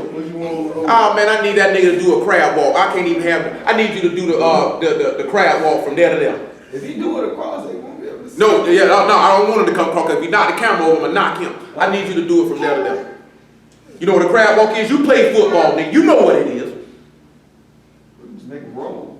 No, ain't no roll. He know what a crab walk is. He played football, didn't he? I seen the picture. He know what it is. Trying to look at me stupid. You know what it is. So when we look at 19, they say the water is nothing and the ground is barren. I need to show y'all something about the ground being barren. Let's go back to Genesis chapter 2. And then after Genesis chapter 2, I need to get you Genesis 18. Get it right, man. Get it right. We gonna get it right today, buddy. I'm sorry y'all on the phone. I can't focus like I want to and really float through this thing here and run through it like a wild bull. But we got a nigga in here. 2 and about verse 5. We got a verse 4. We got a real live nigga in here. Can y'all believe this young boy lifted up his hand to his mama? Can y'all even believe that? Mom dude just caught you a brand new pair, fresh pair of New Balance too. Them thing 9 too. I saw myself. You know what I'm saying? We can't do you like that because we can't take your shoes. Don't take your shoes. Don't do that. No, you can't. Don't do that. You can't do that. Yeah, I mean that's something like that, but they clothing. No, you just go ahead and let him live. Because if that's the case, you take all his clothes and let him walk around butt booty naked. I mean that's a little different. You might not get him what he wants, but I mean you gotta buy him clothes. Oh, I thought I get some items. Oh, okay, you buying Bobo, that's his business. That's your business. Woo! Well, you go to a Duval kind of school with them on, boy. God!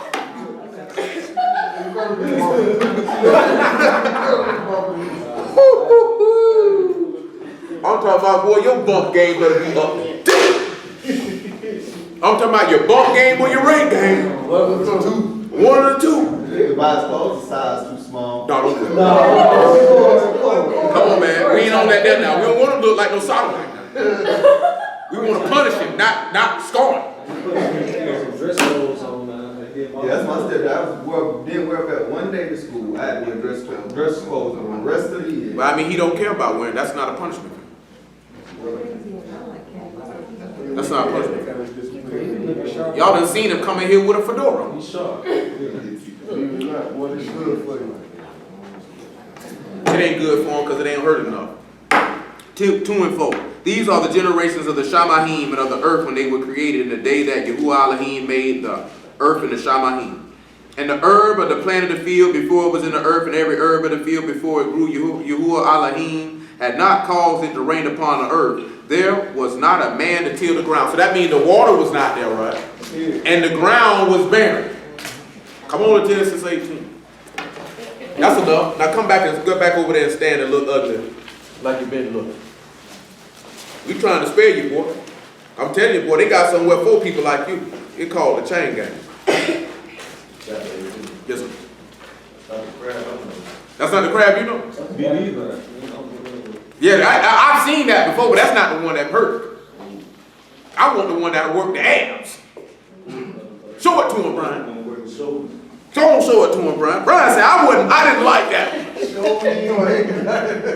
I didn't like that.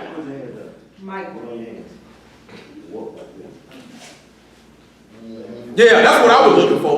Yeah. Yeah, that's what I wanted. That's what I wanted. Brian knew what I wanted. I appreciate you, sir. Brian knew exactly what I wanted. Thank you, sir. Genesis 18 and 11. Ain't y'all good? He knew exactly what I wanted. Y'all is good. You know what I'm saying? He is faithful and just. You know what I'm saying? Working. You know what I'm saying? They tell you, hold up, what? Make sure your booty in there now. You know what I'm saying? Make sure that cord get activated. You know what I'm saying? Make sure it's activated. Look, little Mike. You don't want none of that, little Mike. You don't want none of that, little Mike. You ain't did. You don't want none of that, boy. Little Mike trying to do it, though. He said, now Abraham and Sarah were old and well stricken in age, and it ceased with Sarah after the manner of women. Therefore, Sarah laughed within herself, saying, after I am waxed old, shall I have pleasure, my Lord being old also. And Yahuwah said unto Abraham, wherefore did Sarah laugh? Shall I of a surety bear a child which am old? Is anything too hard for Yahuwah? At the time appointed will I return according to the time of life, and Sarah shall have a son. Now what we sit back looking at it, is this not a barren woman too? Yeah. And the water was not. He just hit his head on the wall. Yeah.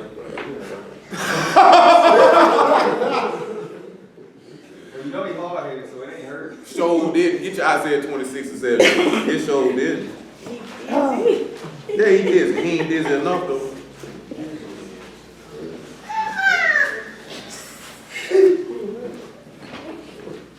I'll just say what I had in my mind to come in here today for another day. Maybe we'll work what me and Troy were talking about another day. We won't get it today. You know, but thank y'all for it. He took it in this direction to get into them sheep bears for this little niglet over here.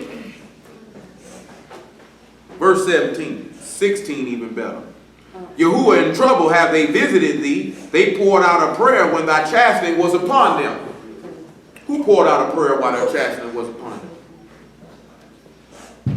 Didn't Hebrews chapter 5 and verse 7 tell you how with strong crying and tears he made supplication unto him that was able to save him from death? Was not when the chastening of Yahuwah was on Yahushua, was he not in there with his disciples praying? Did he not pray in John 17, Father, restore with me the glory that I had with you before the world was? Because this is a fast that I have chosen for a man, the voice to be heard on high. Because when you fast and you chasten in your soul, you afflict in your soul, you're denying it. You know what I'm saying? Is he crying? Yeah. Suck it up, sunshine. Suck it up, sunshine. You wasn't crying when you thought about hitting your mama in the mouth. Now bear crawl, you know what that is? Stop! I need a bear crawl. If you don't know what to do, my good assistant Brian here will show you. You don't remember that one? Who remember how to bear crawl?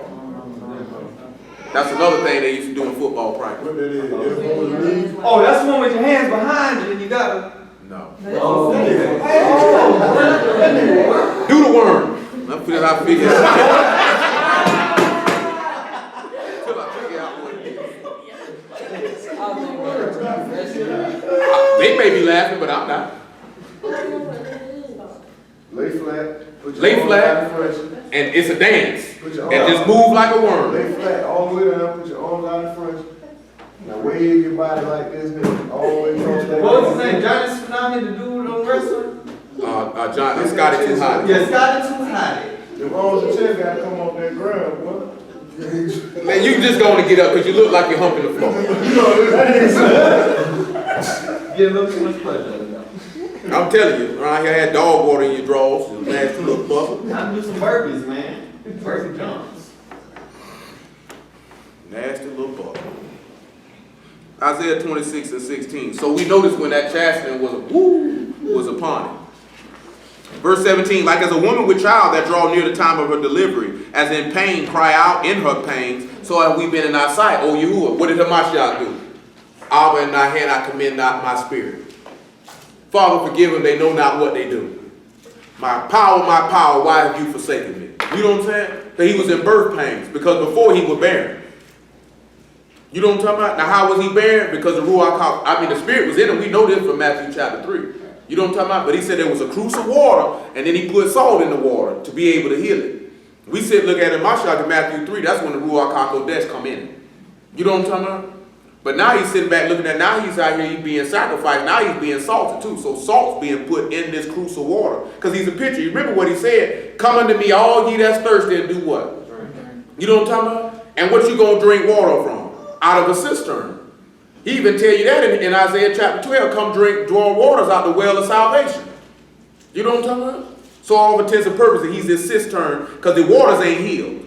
Because the people, remember he said, by your stripes ye are healed. The people were still sick. You know what I'm saying? Like little sick man over there. See, he's sick. You know what I'm talking about? See, something wrong with him. You know what I'm saying? Now, the reason why I'm giving you a living example of this here, not to him, just not to him, because I do want to be not going to lie and say that I don't. You know what I'm talking about? But at the same time, you seeing him being chastised for a vile error on his part. Some of y'all probably been chastised by y'all for the same stuff that y'all be doing. The only difference was it wasn't made public for everybody to see it. You know what I'm talking about? So you have to take that into account. You don't want to end up catching that type of public embarrassment in front of everybody like he take. Some of y'all done took that shame in private. Ain't nobody. You know what I'm saying? And you certainly wasn't going to go tell nobody because you know what you did while you got busted upside the head. But you going to keep that to yourself. You know what I'm saying? I mean, yeah, he'll do it in public. You know what I'm saying? But some of y'all know he ain't shamed some of y'all in public for some of the stunts you done pulled. You know what I'm talking about? He just catching his in public. Because he going to have to learn and he going to have to know and understand that there are consequences and repercussions for what you do. You know what I'm saying? That's why even when I was mentioning y'all, you know it was funny to me. Like Tony getting upset with that dude calling him an alien. Now we know in this way you can't put your hands on nobody. You know what I'm talking about? But at the same time, he really wanted the dude to know that there's consequences and repercussions for this type of stuff. Because he basically letting them know, I ain't all the way in, sir. You know what I'm saying? I still got problems with my flesh. And I will punch you square in your face. You know what I'm talking about? Because you won't disrespect me that way. See, some of y'all don't be realizing that because y'all come with dealing with people that are cowards. You know what I'm saying? Or play games, or this, that, there, and the other. But boy, it's consequences and repercussions. You know what I'm saying? See, you might can try. See, you know what some of y'all is? You done tried people, and they let that stuff slide. You know what I'm saying? And then you think that stuff is sufficient till you run across somebody, they ain't with it. You know what I'm saying? That's why Ecclesiastes 8:11 say, because a sentence against an evil work is not executed speedily, is privily in the hearts of sons of men to do evil. See, that's why his judgment had to be executed speedily. You know what I'm talking about? Just beyond Mom Duke crashing his head and giving him a side hip toss. You know what I'm saying? I'm for real though. That's got, because he has to know that you can't do that. He has to know that. He has to know that. And you know what the worst part is? You know what's even worse too? Now that I think about it, that our deceased brother really had a lot of love for that man right there, for that young man right there. And boy, I know that he would be highly upset with you if he was still breathing and heard that you did what you just did. You know what I'm saying? Because I know this from personal conversation with him, that he really liked you. You know what I'm talking about?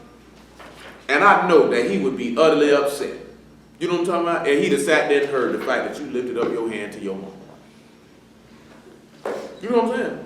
You don't think about stuff like that because you was a selfish little bastard. Because you only think about yourself. You know what I'm saying? You do enough to seem like you care about your brothers and sisters just to do it. You really don't want to do it. You know what I'm saying? And you know how I know that? Because you don't take them into account when you do a lot of stuff. You don't really be aware for them. You don't really be watching them. You just do it when you know you got to do it. You know what I'm talking about? You don't have a joy for that. Ain't nobody have to tell me to do nothing for little mama. Ever. Ain't nobody have to tell me you got to do this, you got to do that. That was mandatory. That was a given. That's my mama's dog. That's my blood sister. Ain't nobody say you got to watch your sister, you got to hoop. I'm going to beat you to do it. You know what I'm saying? I don't see how you don't have that same love for your siblings. I don't understand it. You know what I'm saying? At all. Now, I was about your age when Little Muffin was born. I was actually 10. You know what I'm saying? About to get ready to turn 11. You know what I'm saying? I was actually 10. Now, I know you were probably about 4 or 5 when your sister was born. I'll put it to you this way, how sad of an indictment of a selfish little bastard you are. Leah is almost 3. Lizzie is a year and a half. And they took to that little baby like nothing. Now, they play with him a little rough. You know what I'm saying? But that's because they really don't know better. But you can't get them out their little brother face.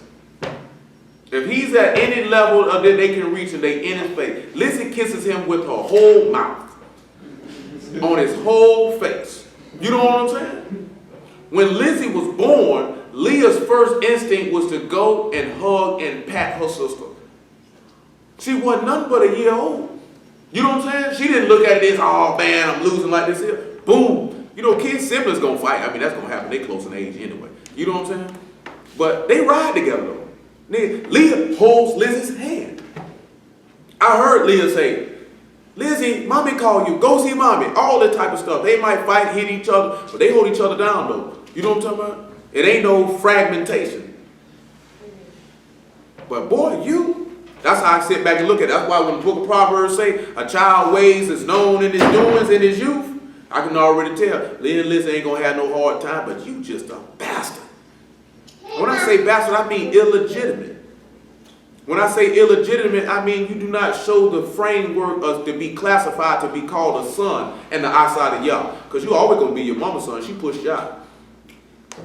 You know what I'm saying? But you got some tightening up to do. I done told you numerous times you're supposed to be an example to both your brothers and sisters. Both your sisters and your brother. And yet you don't strive to want to do that. You know what I'm saying? You know, I've actually been told that you were sitting there teaching your sister how to lie. What type of nigga is you? Like, why would you do it? Now, all the things that teach your little sister, you would teach her to be deceptive. You are a sick individual. That is sick. See, you ain't know I knew that. See, I just kept it to myself. But after today's events, I had no choice but to play that card. You didn't think I knew about that, did you? Yeah, I knew about it. You didn't even think nobody knew that you were doing that. Because it was never mentioned in the open that you had been caught doing that. You know what I'm saying? That's why I don't really trust nothing that you say, because you've been established to be a habitual, pathological liar. You got a lot of bad stuff going for you at a young age, man. And the only reason why it's in that direction because you choose to do it. I can't for the life of me understand why you would choose to do this. Who in here got who in here you got siblings? Not that I grew up with. You got siblings? I got a sister, but we ain't grew up with. You got siblings? How many you got? On my mama's side, I got 2 sisters, one 17, one 10. So you the oldest? Yeah. You ain't never thought about doing no harm to your little sister, do it? Hold them down there. Nobody better not touch. They last anything you got, they can get it, can't they? He don't think like that. Troy, you ain't got no siblings doing, not that you know. They younger than you, and you the oldest. They like, yeah, they went to school there. You know what I'm saying? That's right. That's right. Your daddy was a Rolling Stone. He ain't lying. He said you a pretty nigga. You a pet. What he told me. Hey, verse 18 though. I'm telling you this here because we have to sit back and look at it, right? You know, Romans 5 says how, you know, even while we were without strength, Mashiach died for the ungodly. Even while we were sin, even when we were disobedient children, he still did that to give us the opportunity to become obedient children. Because when we turn around and look at it, we were cursing our father and mother. Because they were cursing the Mashiach right there to his face, crucifying, calling him a blasphemer, calling him Beelzebub, all that type of stuff. See, them people were breaking that law, didn't even know it. Because Isaiah chapter 9 verse 6 say plainly he'll be called what? Mighty Father, right? You know what I'm talking about? We already know he's male and female at the same time. We already know he's the mother of all living, like Eve was when he opened that womb up and he gave birth, right? You know what I'm saying? And what they were doing, cursing their father and their mother. See, we still swinging back around here to show you ought to go to hell. Matter of fact, I need to put that on tape that they did that, don't I? So he can know when he come back and he's sitting with his mama looking at it later, that he know you ought to go to hell. You know what I'm saying? I ain't saying you're going. I say you ought to go. I want to clarify that just for the people on the phone and whoever might see this later. I ain't saying he going. I say he ought to go. And any man, woman, I wouldn't care if you was 65 years old or 5 years old. You disrespect your mom and your daddy, you ought to go to hell. You know what I'm saying? I just sat back and told y'all, boy, my daddy ain't raised me. I ain't see my daddy from the time I was 12 all the way till I was like 29. And I ain't never disrespected this man. You know what I'm saying? This man laid up in the hospital, he asked me to wash his face. I ain't say I ain't washing your face, nigga, you ain't do nothing for me. That's my daddy. He told me I'm gonna wash his face. And it's not because I'm righteous or upright. That's my daddy. What you want me to do? You know what I'm saying? My daddy's laying in a bed with tubes all in his body, can't breathe on his own. And I'm going to be sitting there worrying about, that nigga ain't do nothing for me. I ain't washing nothing in the face. If I felt like that, I shouldn't even been there. You know what I'm saying? I shouldn't even been in that hospital room. Don't change the fact that no matter whether he was there or he wasn't there, or whether he bought this or bought that, don't change the fact that my daddy, I never disrespected. You know what I'm talking about? And you have people feel like, boy, you got room to do so. You know what I'm talking about? Never disrespected. Never done it. Ain't even crossed my mind to do it. I was dating a girl when I was 21. I told her, yeah, man, I'm finna call my daddy. She's like, I want to see this here. I said, I don't know what you're looking for. What you think, I'm gonna cuss him out or something?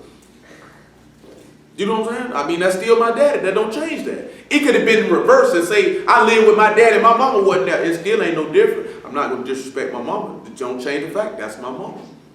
You know what I'm talking about? See, something wrong with you, boy. Boy, I want to spit in your face. Maybe you'll learn some humility. Woo-woo. Let me read this verse 18. We've been with child. We've been in pain. We have it as we're brought forth wind. We have not wrought any deliverance in the earth, neither have the inhabitants of the world fallen. He said, we like this here, man. We're trying to bring something. We've been with child. We've been in pain. When you turn around, you look at one of the women here who done gave birth. Y'all was in pain, wasn't it? That thing hurt. You know how I know? Because I was in the room. I heard you. I heard the hollering. Well, I wasn't in the room, but I was close by. You know what I'm saying? That yelling like this, that stuff scared me, boy. That thing scared. I said, oh, boy, I'm finna go outside. That was one of the times, boy, I'm like, boy, I don't smoke no more. I might need a black or a cigarette or a joint for this here, boy. I'm scared. You know what I'm saying? Boy, you ever heard a woman crying out at birth pains before? It's long. It's like not. Man, it's scary. It's long. To me it is anyway. I don't know about y'all. But you gotta realize when the Mashiach up there on that tree, don't you realize he crying out in birth pains? He in pain. You know what I'm saying? He about to give birth. But let's turn around and sit back and look at, because we already established, we know he male and female at the same time, right? We don't need to go establish that. But let's see how they cursed their father and their mother. Let's go back over here to Mark chapter 3. Let's see how they did that. And get you John 10 and 34. And let's see how they did that.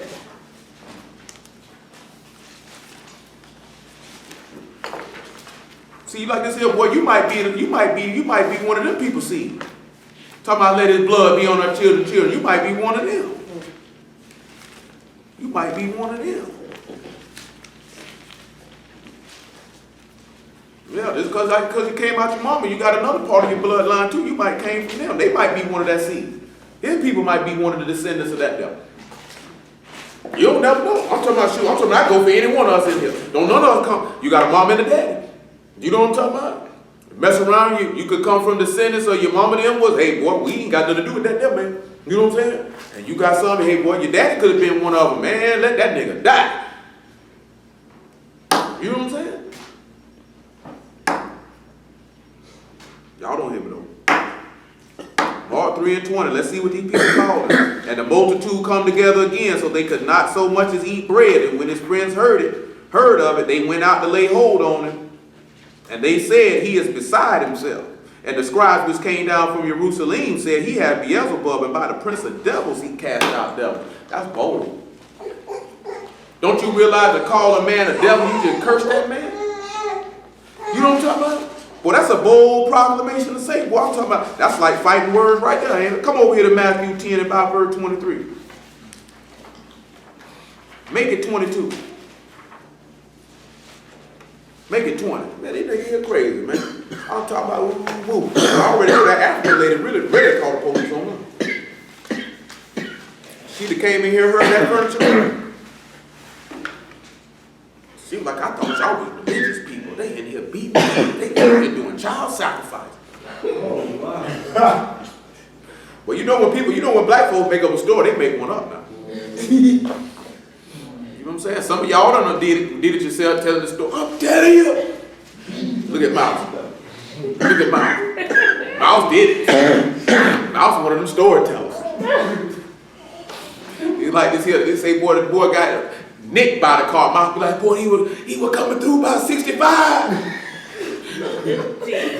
And when he hit him, the nigga flew about 22 and a half feet. I'm talking about, then he landed on his shoulder. I thought his arm was like this. They turn around to see cuz he walking good. I thought you got hit by a car. No, I ain't getting hit by no car. Nigga looking at that mouth like, shoot, I'm telling you, I seen it. It's all right, Mom. You like Biggie, huh? You got a story to tell. It's all right. 10 and 24, it is not ye that speak, but the ruach of your father which speak in you. And the brother shall deliver up the brother to death, and the father the child, and children shall rise up against their parents and call them to be put to death. And what did this rotten little bastard do in here today? I think that's where the 50 push-ups at this current moment. I was just thinking the same thing. It's not worthy of 50 push-ups. It's worthy of 35 burpees. Oh, perfect. Oh, there you go, Corey. But he'll only do 15 because 35 will kill him. 35 will kill some of y'all. Yeah. I hear you. Huh? Who came to the house?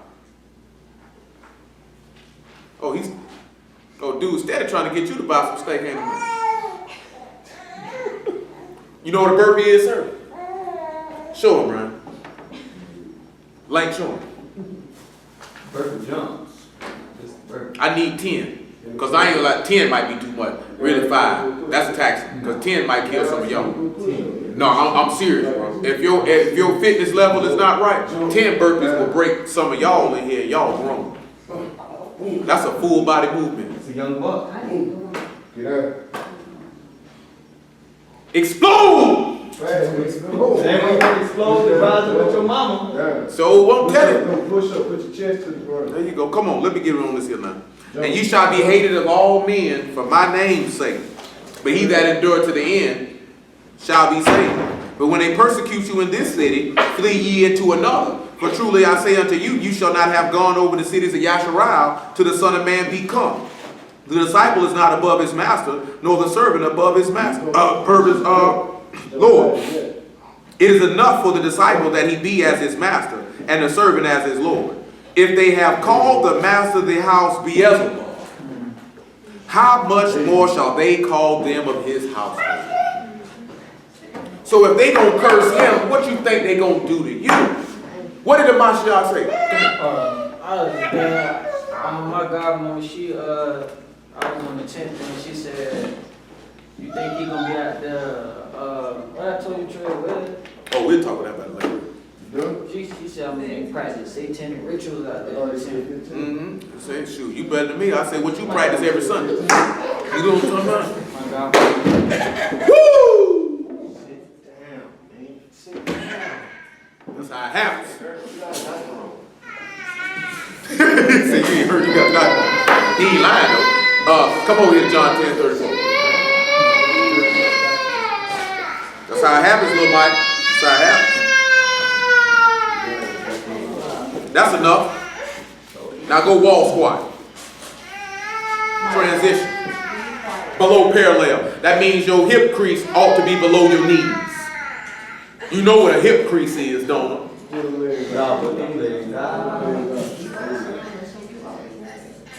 Huh? Hold up, ladies, close the hands.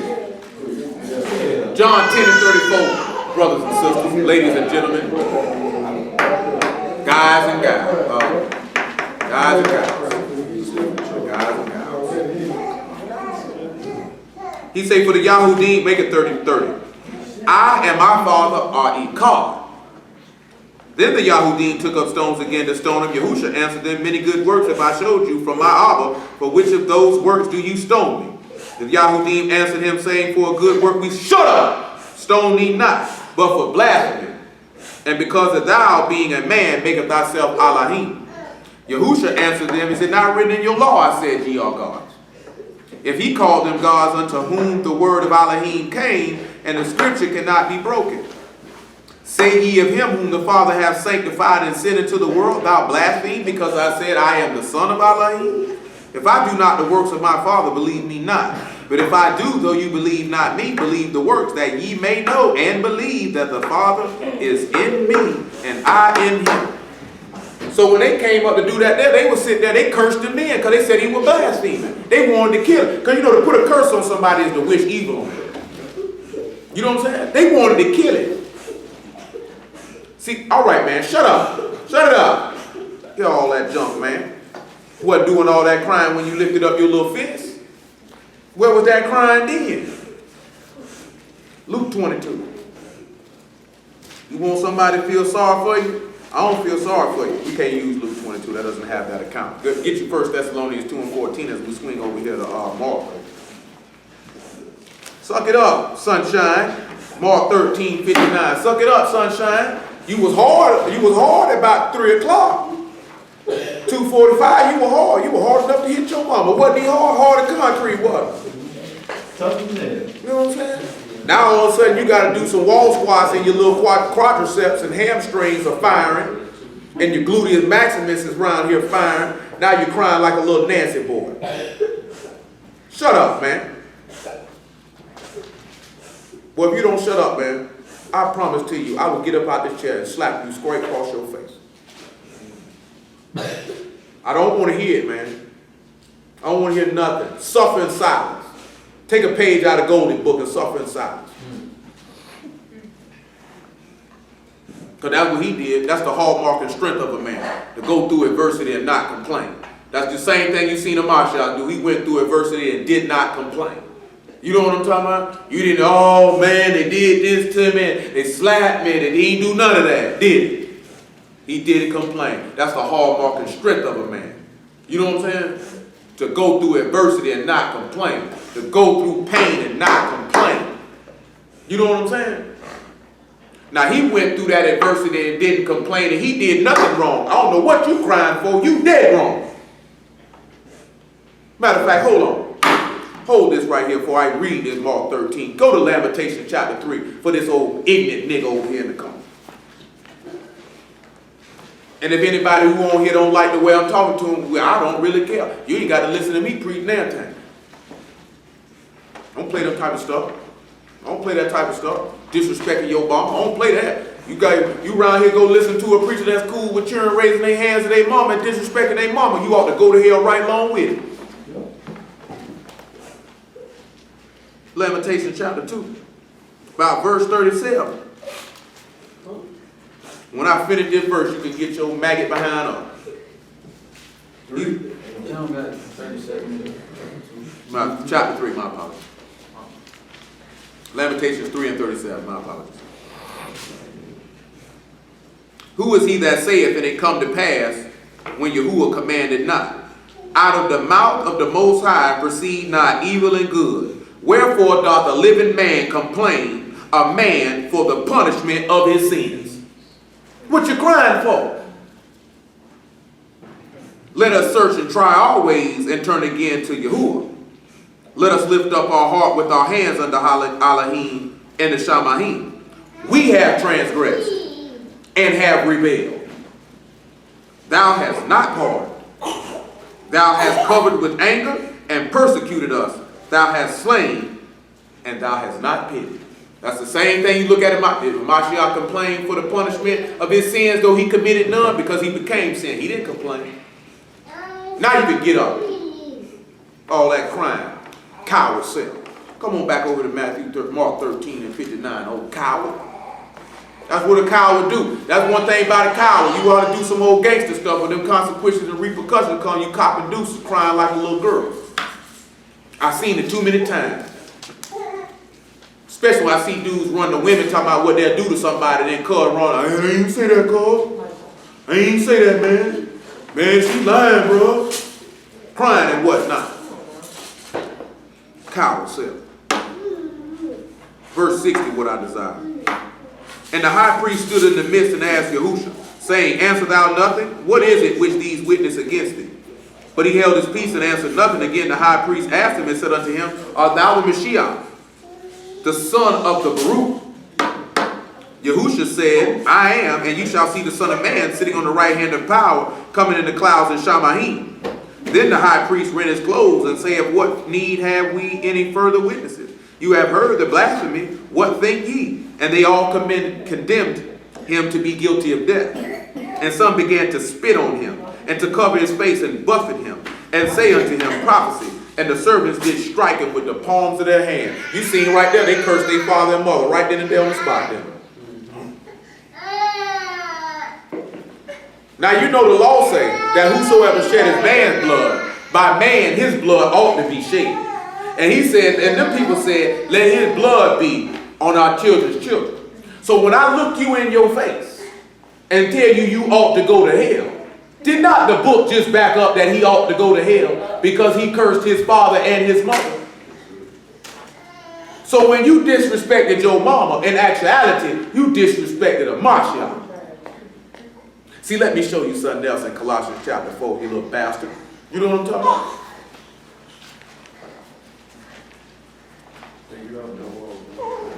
I'm trying to tell you, I don't know what you think this is, and just for that, because I know you one of them slick niggas, get back in squat position. But this time, don't stand on the wall. Stand in the middle of the floor so I can see.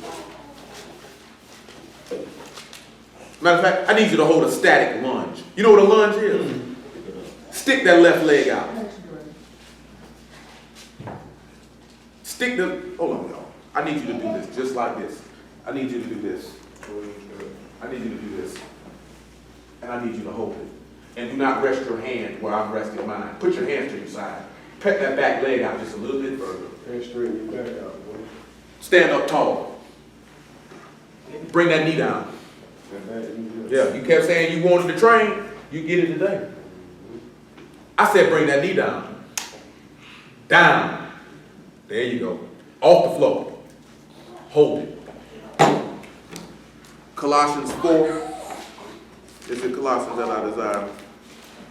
Let's make sure that's what I desire. Colossians 3, pardon me. And verse 20. Let's see what it says. Let's see what it says. Children, obey your parents. So if he didn't obey his mama, I guess he just sinned then, didn't he? In all things. For this is well pleasing unto a Mashiach. I guess a Mashiach's not too pleased with you. Does that bother you? Does that bother you? Does that bother you that a Mashiach is not pleased with you at this present time? No, it doesn't. I do not believe you. The way that you spoke that drips of That's the proper word I'm going to look for. Just an outright lie. I mean, there's even no need to come with a nice word for it. It's an outright lie. I do not believe it. You didn't say that with conviction. There was none of that. Yes. I don't believe it. Now you can stand and get in a squat. Pick the leg up and squat and hold it. Off the floor. Stand. You know how to squat. Instead of squatting against the wall, get in squat position right now. Hold it. Lower. Lower. Lower. Lower. Hold it.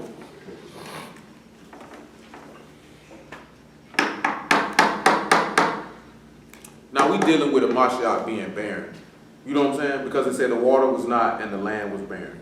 I need you to come around here to Romans chapter 4 and about verse 19.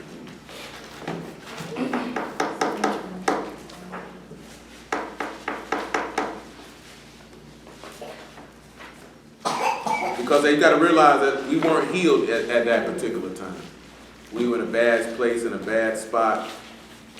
Kind of like how he is right now. I guarantee you his glutes are burning. You know what I'm saying? I got a half of mine. I'm going to keep that to myself. Verse 18, 17. As it is written, I have made thee a father of many nations. Romans 4. Before him whom he believed, even Elohim, who quickened the dead and called those things which are not as though they were. You got to realize, Hamashiach hadn't came and did none of that. Now we started looking at a cruse of water, that had salt in it to be healed, right? Then we turned around and we ended up looking at how the land was without water and hadn't been tilled and was barren because no fruits had came out of it yet. In Genesis chapter 2, right? Then we see Sarah, who gave birth to the promised seed, right? She was barren and no water. So you got to remember, Isaac is the seed of the promise.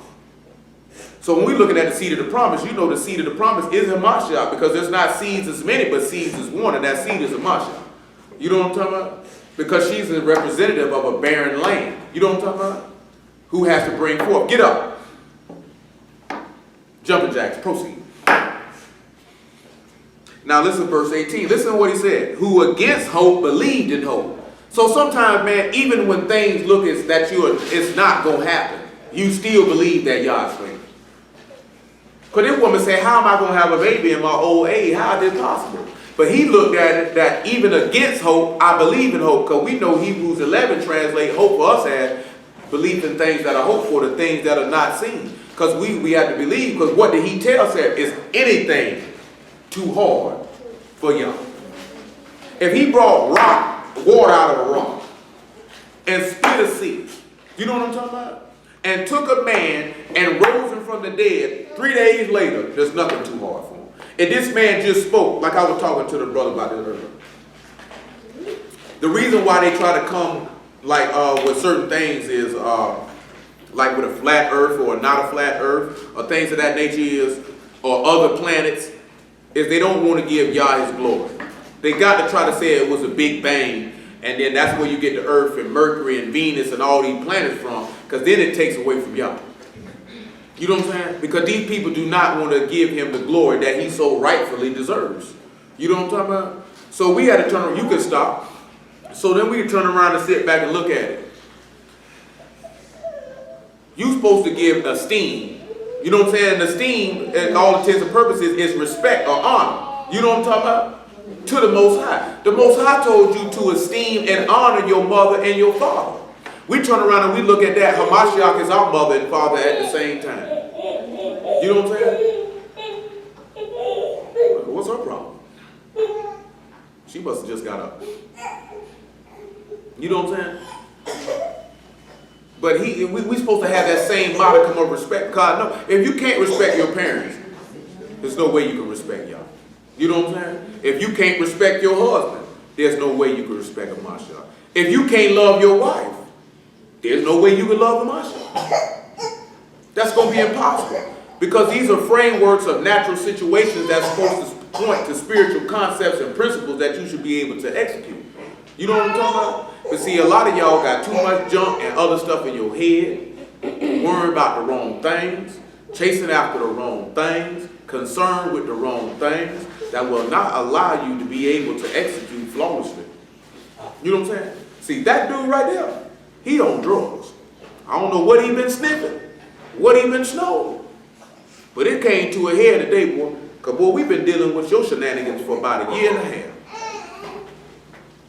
You know what I'm saying? Straight shenanigans. So y'all don't know. That's why I tell you, see, Stanley want to have mercy on him. Stanley ain't no mercy for him. Ain't no mercy for him. No.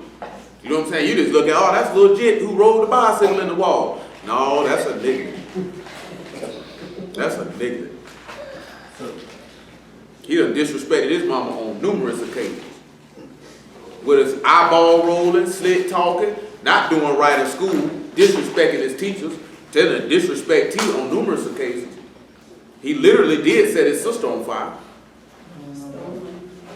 Stole money from his mama. Yeah, that too. Yet you found yours though, he tried to hide it, didn't he? But he done stood there trying to hide it. All type of stuff that nigga be put. This nigga's a niglet, a little bastard. You know what I'm saying?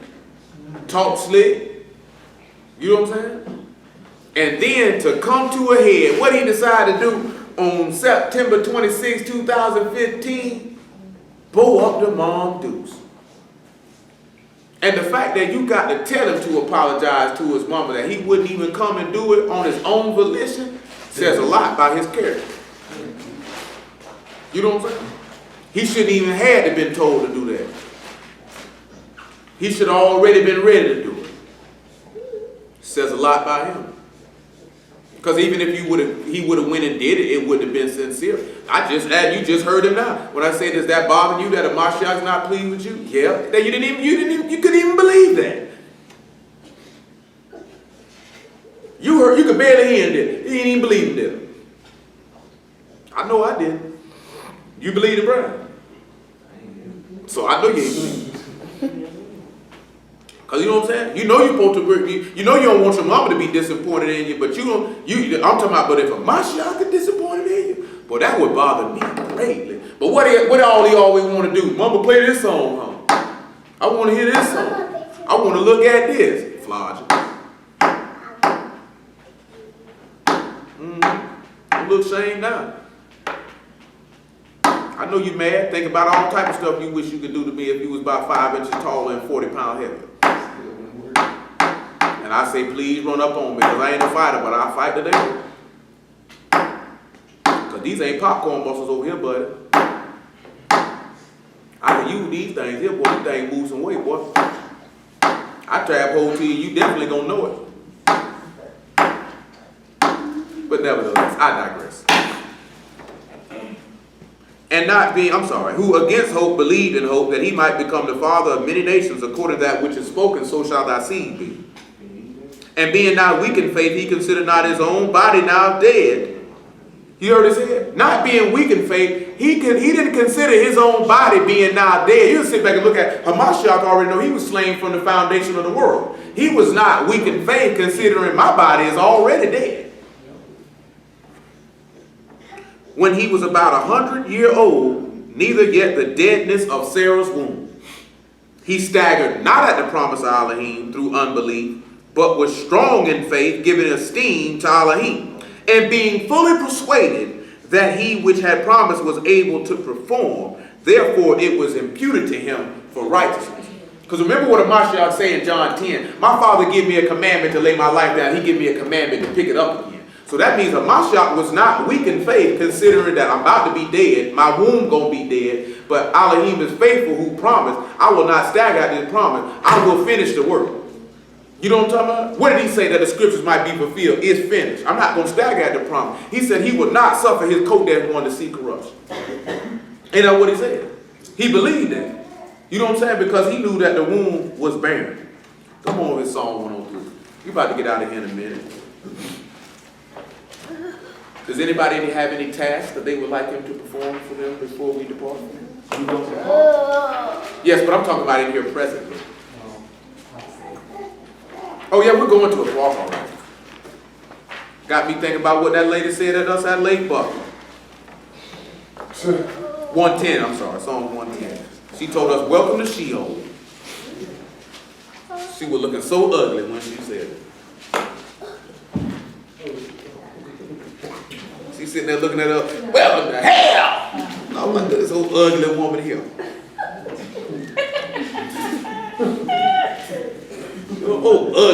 what I'm talking about? That'd be one of them women you be like, this whole dastardly looking woman. Psalm 110 and 3. Listen what it say now. Thy people shall be willing in the day of thy power. Thy people shall be willing in the day of thy power. In the beauties of Kodesh from the womb of the morning, thou hast the dew of thy youth. Oh boy, Brittany, good grief. You're not going to say, excuse me? Father. Yes, she did. I heard. Sound like a nigga pulled the strings. Now, what is the dew of thy youth, gentlemen?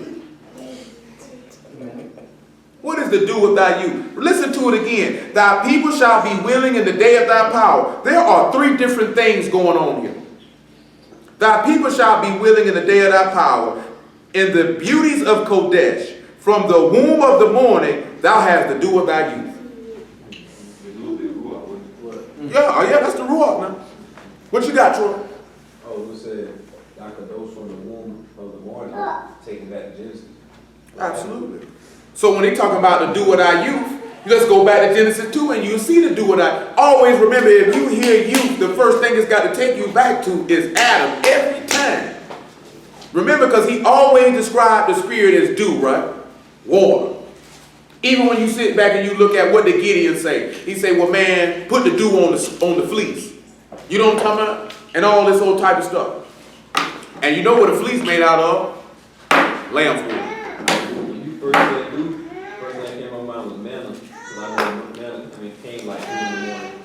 Y'all ain't realize that fleece what Gideon dealing with, that lamb wool. Then he say take it and he rained it out, right? Ain't that what it said? He rained that water out that fleece? Same way Mashiach rained the ruach down. Watered the ground. You know what I'm saying? So let's look at 2 and 6 of Genesis. He say, but there went up a mist from the earth and watered the whole face of the ground.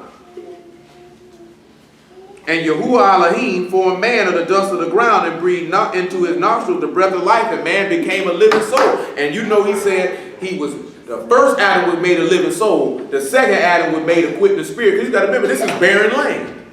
She hadn't gave birth yet. You know what I'm talking about? See, get your Ephesians 4. Galatians 4, my apologies. We'll come back there. You know what it is about the beauties of the womb of the morning. He rose early. They came early to the sepulchre when? Early first day in the month. When it began to dawn on the first day of the week. They rose early in the morning. Because then he's got the beauties of Kodesh. Because now he's granted that request to him that he asked for to give him the esteem or the glory that I had with you before the world war. Because the epistle of Hebrews 1 and 1 tell you he came in the express image of his person and the brightness of his esteem and the brightness of his glory. To sit back and behold the man, he's going to be outright beautiful. That's eternal life. That's going to be, you're going to be beautiful. Remember, he was declared to be the son of Elohim by the resurrection of the dead and the spirit of Kodesh. That's the beauties of Kodesh right there. The Ruach HaKodesh and that eternal, that tabernacle from the Shamayim, that's the beauty of the Most High right there. What's more beautiful than that? All this coming from a barren womb and from waters that wasn't healed. Because we wasn't healed. Because see, we already kind of looked at that a little bit when he was saying that he had to put salt in that water to heal it. Because if the first covenant would have been fallen, there would have not been need for a second. Because that's really what this picture is all about. Because remember, you see him get baptized, the Ruach HaKodesh come in it, he begin to preach. You know what I'm talking about?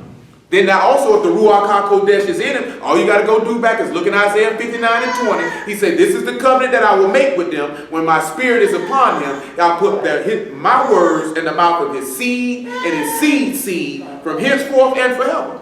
So when the Ruach HaKodesh was put in him, that's the salt of the covenant or the salt in the picture. Go look at Isaiah 59 and 20 right now. I quoted it wrong. Go look at Isaiah 59 and 20 and then look what it say now.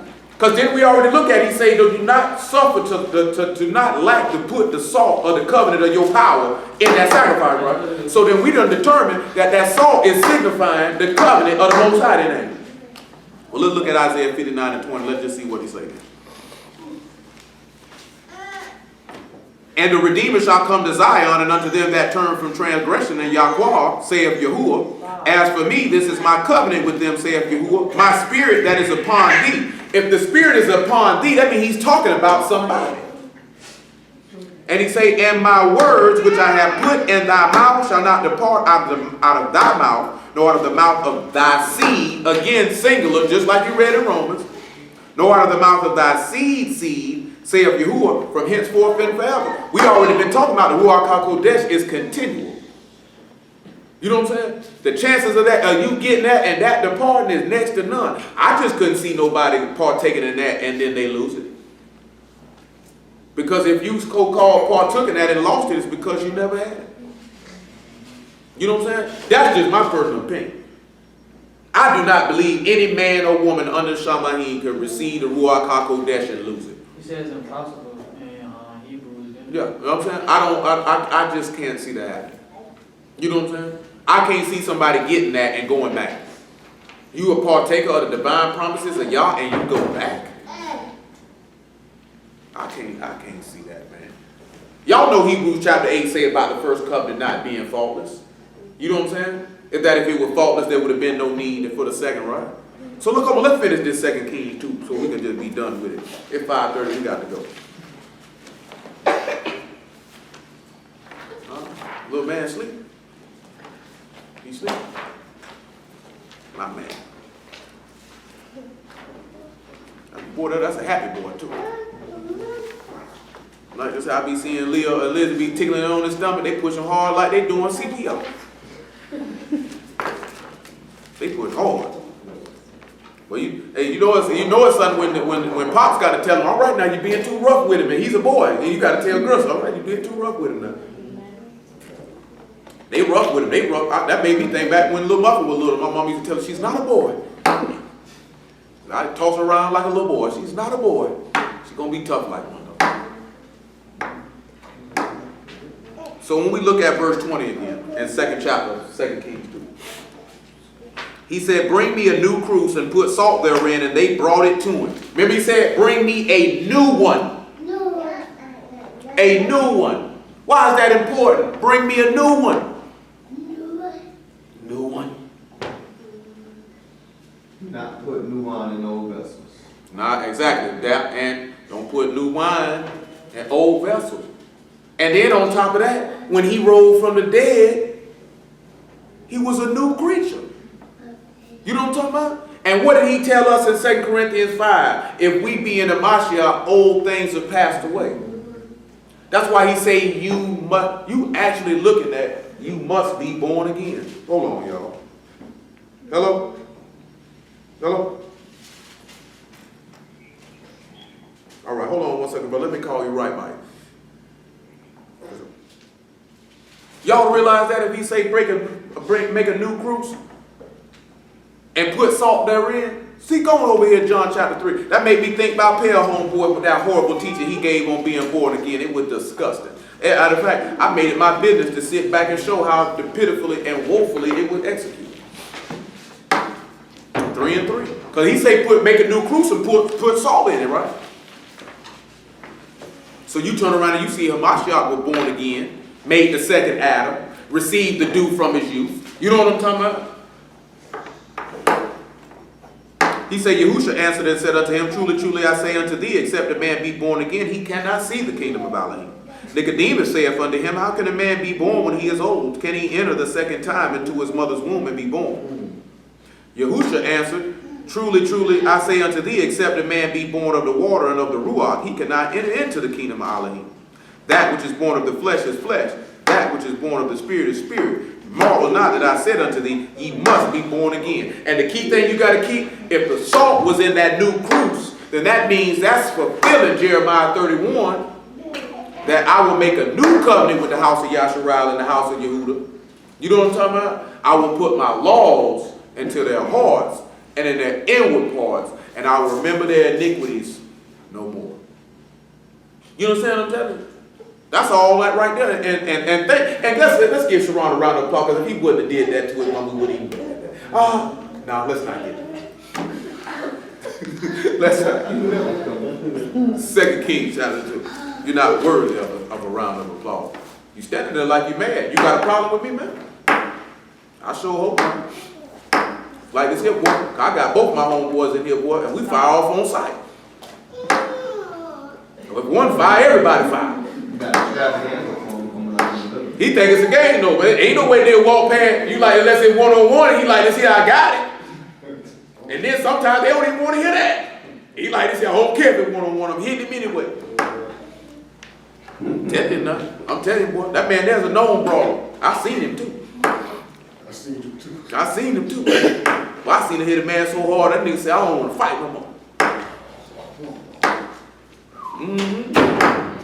He like this here. He said he ain't gonna hit you because he don't want to kill you. He said he just came home, man. He can't do no more business. I've been out for a little while, man. I think I might go bite. Huh? Stand on. I can stand one. I think I can stand 8 to 12 months, man. I gotta go on the road though. I can't do no kind of time. I think I can stand Billy.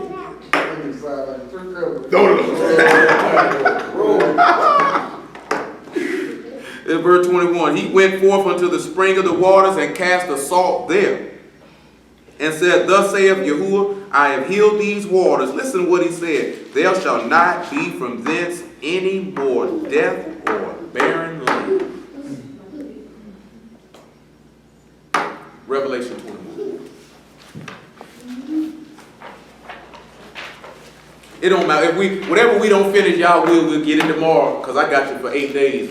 Start tomorrow. Y'all spare our lives. I got you for 8 days. Revelation 21 and verse 4.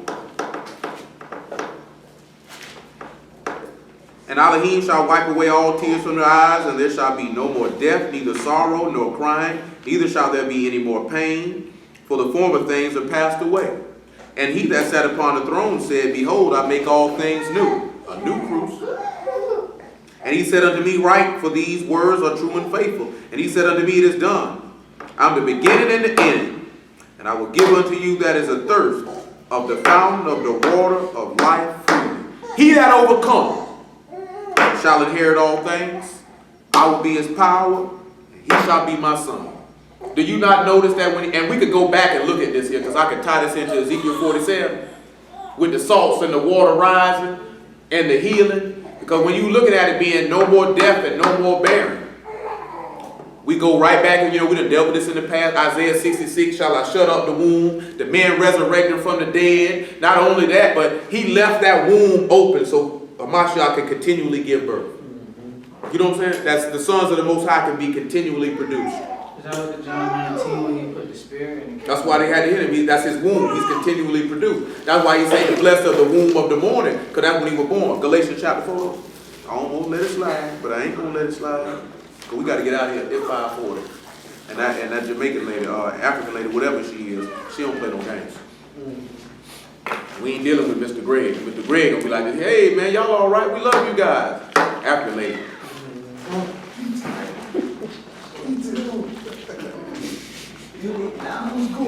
You must go. You must go. Hey, give me some mountain climbers. Showing. Mountain climbers. You put your hands on the ground and you got like running. Yeah. This is Mountain climbers, sir.